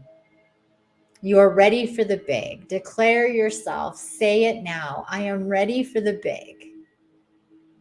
And everything that means. We bring you the big of everything that is light and bright and meant to be in your timelines, divine, incarnate ones. The magic is coming for you. Declare that you are ready for the big now, ready for the big pop of magic and how deep it goes. As you float here, the surface of you, the vastness of your ocean and what is yet to be explored, Let yourself smile and be excited about the future, about each step forward, about the process that you are beginning now. You are ready for the big, big in every way. You are too big for small, and small doesn't fit. You are big and you are bright, and all the big is meant for you.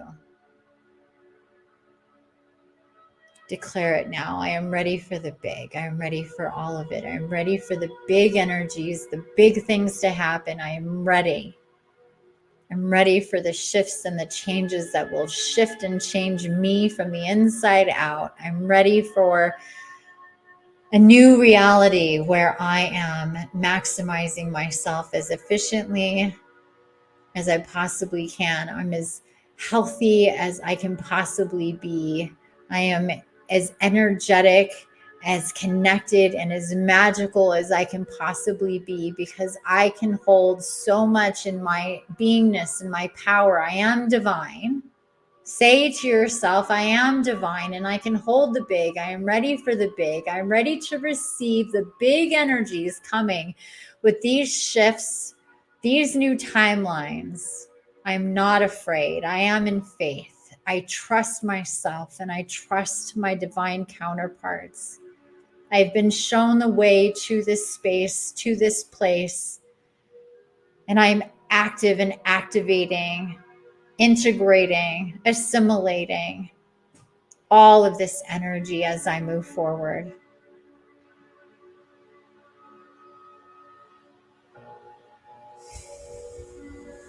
One last deep breath here. One last I am ready here.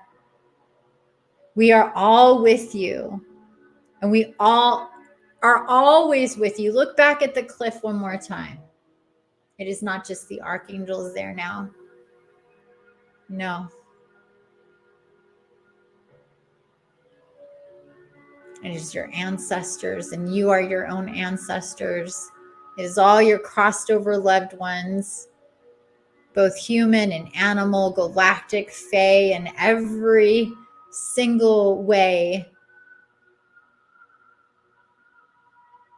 and every single one of your spirit tribe, of your guides and guardians. They're there on the cliff. They witness you as we witness you. We all witness you. We all see you. We all support you. We all love you. You are never alone. You're beautiful and precious and so very loved.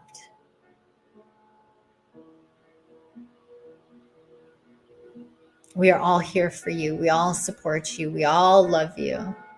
We are all invested in your every single moment of your life. You are not alone. You are never alone. You are not alone. You are never, ever alone. We walk with you. Every step of the way, we will guide you. Be open to receive. We are with you. You see us all with you. There's so many you can't even see all the beautiful beings that love you that are standing on that cliff. They've come with you. We've all come with you to this point. We all witness you. You are not alone, and we love you. Take another deep breath. Feel yourself here.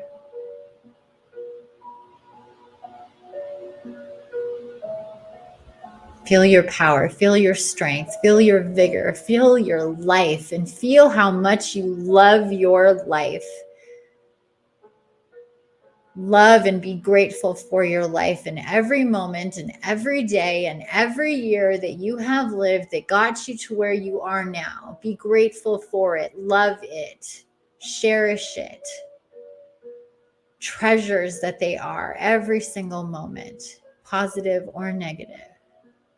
You are wiser. You are stronger for it all.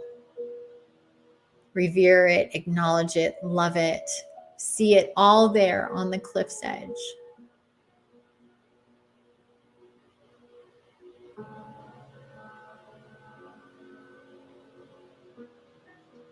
It'll always be part of you, but it is not meant to hold you back and limit you any longer. Now is a new day. Now is a new time. You are expanding. You are evolving. You are changing and rebirthing into something more powerful, more connected, more aware, more conscious, more active, and more creational than you've ever been. One moment, one day, one step at a time. There is no rush here. We don't mean to overwhelm you, dear one. We mean to excite you, to inspire you, to motivate you, and for you to feel so safe and so secure on your journey that you have no doubt. And bit by bit, your fears melt away. They're replaced by strength and courage and the knowing of what is true and what is real. From the inside to the outside and all the way back, and everything you're connected to, what is real and what is true, what is magical and what is pure and what is light and what is right. And at any given moment, that your inner compass and your connection to us, your connection to Gaia, your connection to yourself, and ultimately your soul will always guide you in the right direction. And we will see that that is always the case. Again, you are never alone. We are always with you. We love you. See everybody on the cliff. See them wave to you. See them blow kisses to you. See them send their love to you. Look at the power and all the lives and beings and life force that love you.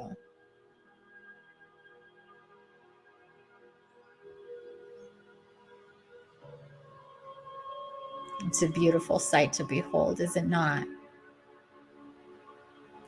That is the truth. This is the truth. Take a deep breath and let your heart expand and receive.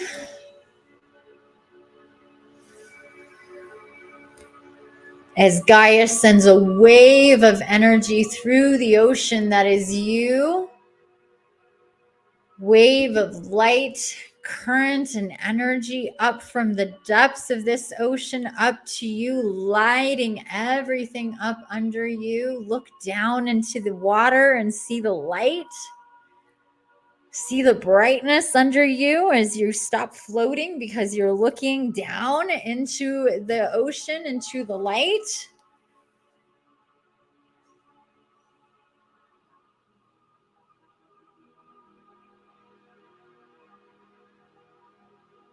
The light and the water and the magic surrounds you, swirls around you. And now it's time, dear one.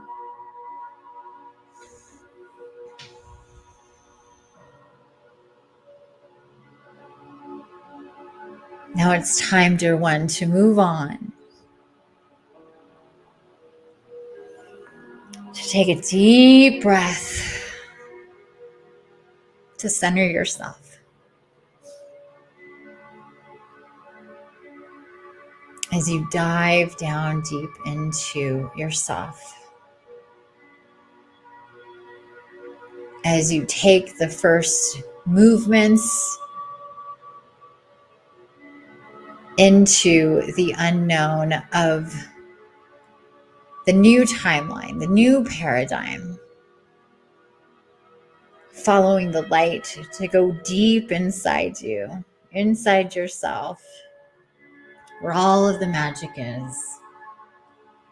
Center yourself. Know that each and every one of us are coming with you. And then dive into the water. Swim down into the depths of the ocean. That is you.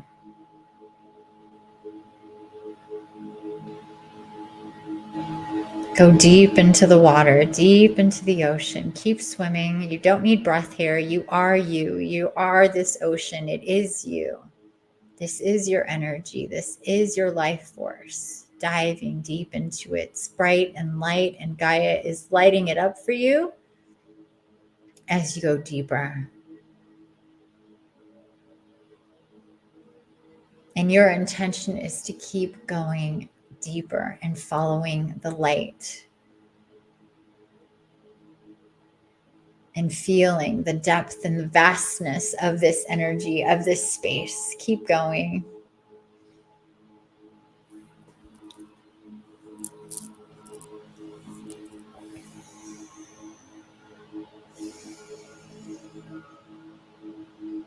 And breathing here into the depths of yourself, allowing yourself to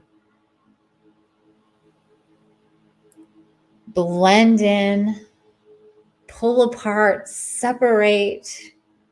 There is no beginning and no end here.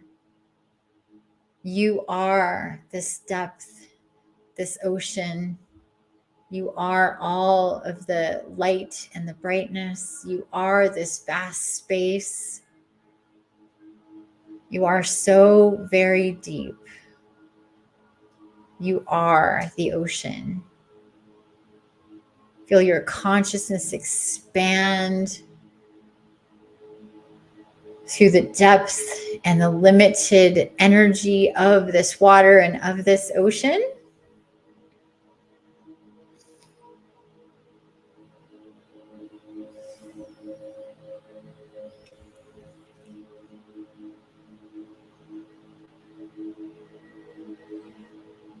And there is no beginning and no end.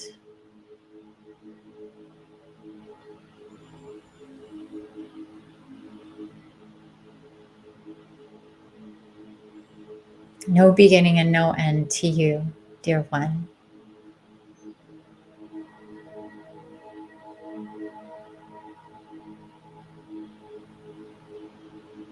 And feel into that truth and that energy and the vastness, the expanse, the limited nature of you.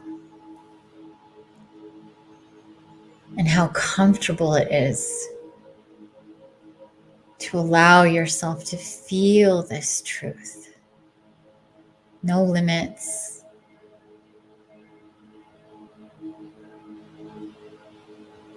All the energy cycling through your conscious awareness, vast and wide and expansive. And how comfortable that is to you. Because, dear one, as a soul, as an infinite soul, that is what you are.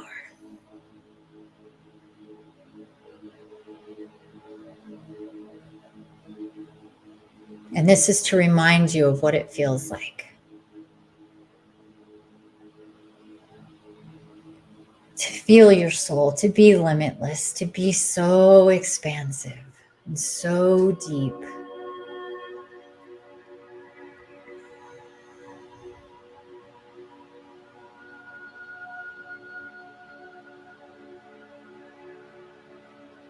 It is all you.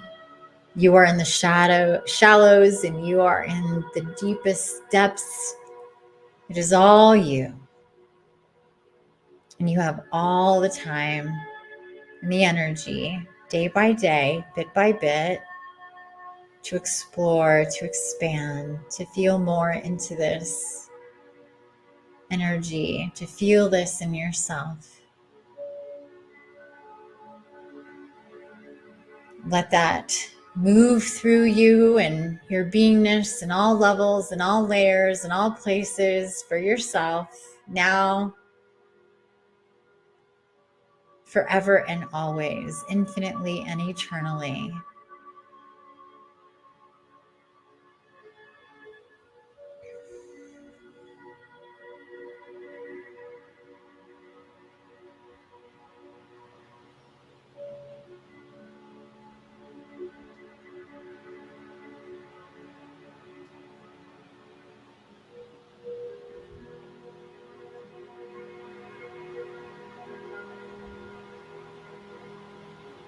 Notice your fearlessness. Notice your limitlessness.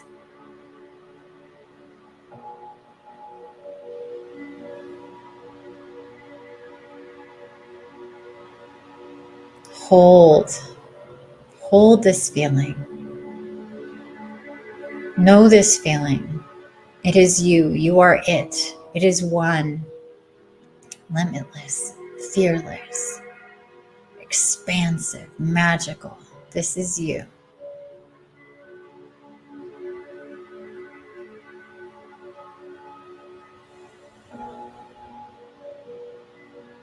Now start to pull back into your body, feeling this expansive, fearless, limitless feeling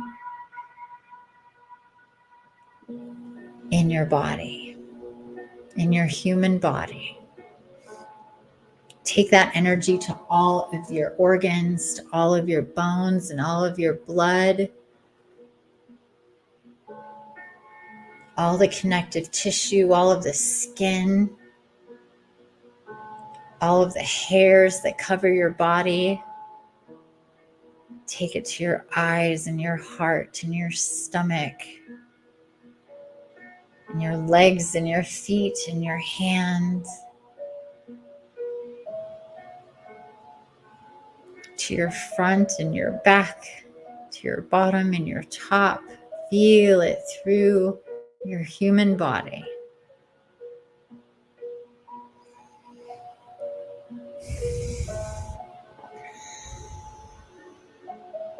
Feel the ocean in your body. You are the ocean. The ocean is your soul. You are limitless, fearless, and expansive in your body.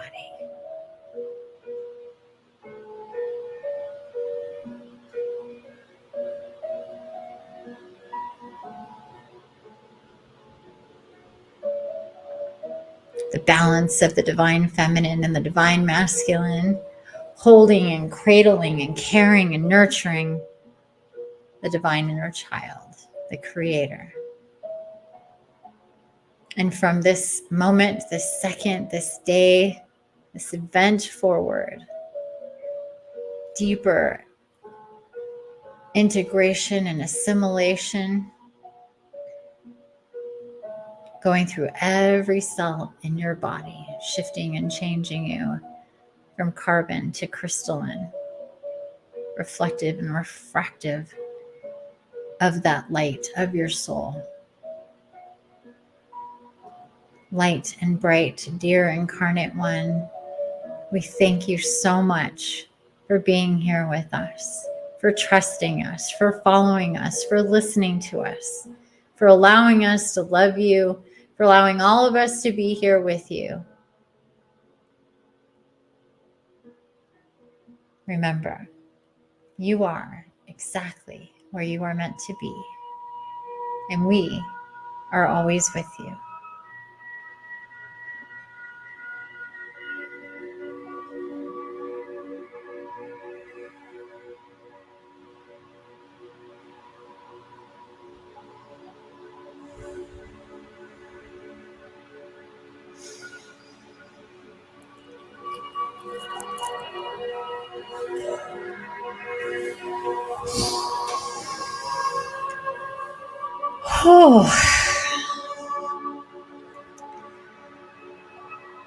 Oh, wow. Loves, Infiniti back here with you. Not that I ever left, but the dragon speaking to us through me, taking us on that magical, amazing experience. Take your time here as you feel into your body. It's a lot of whooshing, big energies. You might feel really tingly and a lot of energies in the chest. Up into the head, you might feel very, very expansive. Don't break away just yet. We're just feeling into this energy. Let it sink in. That was really, really powerful. I hope that you took yourself through all that and felt that. Just let yourself come into body.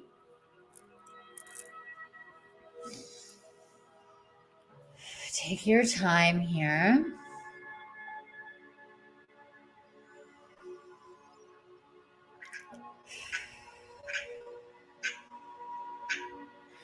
We folded that astral space of the cliff and of the ocean and of the beach and all of our spirit guides and guardians and the dragons who were the showrunners really of this spirit walk today. We folded that astral space and reality back into us and our consciousness. So if you feel full, if you feel like your insides are pushing against your outsides in your body, take a few deep breaths, because it was quite a lot to integrate, quite a lot of energy that we were all in and connected to individually and collectively as they were talking to us each individually, and we were experiencing that collectively. So it's a lot of energy that is on the, in the inside, feeling and pushing against our very bones, integrating in with our blood and our oxygen into our organs, into our chakras. Let it all just settle in. Take some deep breaths, feeling into your body now. And then take your time to bring yourself back into the present, back into your space in your home, wherever you are. Take your time here with it. Take your time to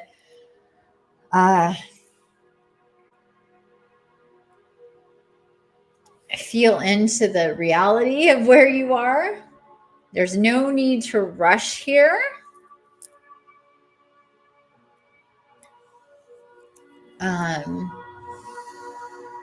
We might feel really tingly and vibrating, and you might be really hungry. Your stomach may be super duper empty. Feel free to, you could take off your eye mask whenever you want. Don't rush it. The light is going to be very, very bright. You can keep your eye mask on. You can, or whatever that, it's nice and dark. Stay there. You don't have to come out of that sooner if you're not ready. But when you're ready, you can join me back here. Whew, goodness gracious. Yeah, we have Nicole here. She says, oh my gosh, that was incredible. There aren't words. Thank you so much. You're so very welcome. Thank you so much. Thank the dragons again. Thank God the dragons are so intense still. Everybody's still here. Nobody left. Just because we're coming out of that, nobody left. We're all still here. Michelle Smith, hello. Bo says, I'm always so damn hungry. Wow, I know. Tell me about it. Me too. I am empty. It is so much energetic work, so many calories that we burn when we do that sort of thing. When we move through astral, when we integrate, when we're doing, when we're receiving, when we're expanding, when all of that is happening, it is, so much. It's like running a marathon, truly. It is like running a marathon. And yeah, hunger can be a really big part of it. So yeah, I'm starving. I can't believe, oh my gosh, that was a long one too. I didn't think it was going to be so long. I actually have no idea how long it was, exactly when we started. I think it was about an hour of a spirit walk, but I'm not exactly sure. It could have been more. I hope you're all feeling wonderful. You may be feeling really heady, and I know I am. It's just like, woo. And for those of us in my Unstoppable Empath course and membership, we do have a meeting today at 6:00 in less than 25 minutes. I am planning on facilitating that. I do need to eat. So actually, yeah, let's break it up here so we can move on. For those of you that are not in my Unstoppable Empath course and membership, you're not planning on coming to the meeting, please take your time, drink a lot of water, go ground. If the sun is still out, get some sunlight, eat, get in, just feel into your body, review all that we just did then. That was really, really beautiful and magical and so loving, so supportive, so, whew. I don't know about you, but I feel shifted. I feel like I came out into a place where it's different from where I went in. And I think that's the best way that I can describe that. I hope you feel even a fraction of that and are really inspired and excited and motivated about tomorrow and the next day and the next day and this new shift in energies and paradigm that we find ourselves in now. And I thank you all for being here with me. It was a beautiful, beautiful space. I appreciate you all. I love you all. I'm excited to see you all again here in a few minutes. If you're in my Unstoppable Empath course and membership, again, that is for learning how to work with your cords, your energy cords. You can, I can just give you the information to that here real quick. If you're interested in that, again, super duper, really, I can't even talk. Recommend you looking into this because this is going to really help maximize and start to shift things for you swiftly, quickly, and it's a great group to be in. And we're just getting started. Balls are just rolling here with all of this.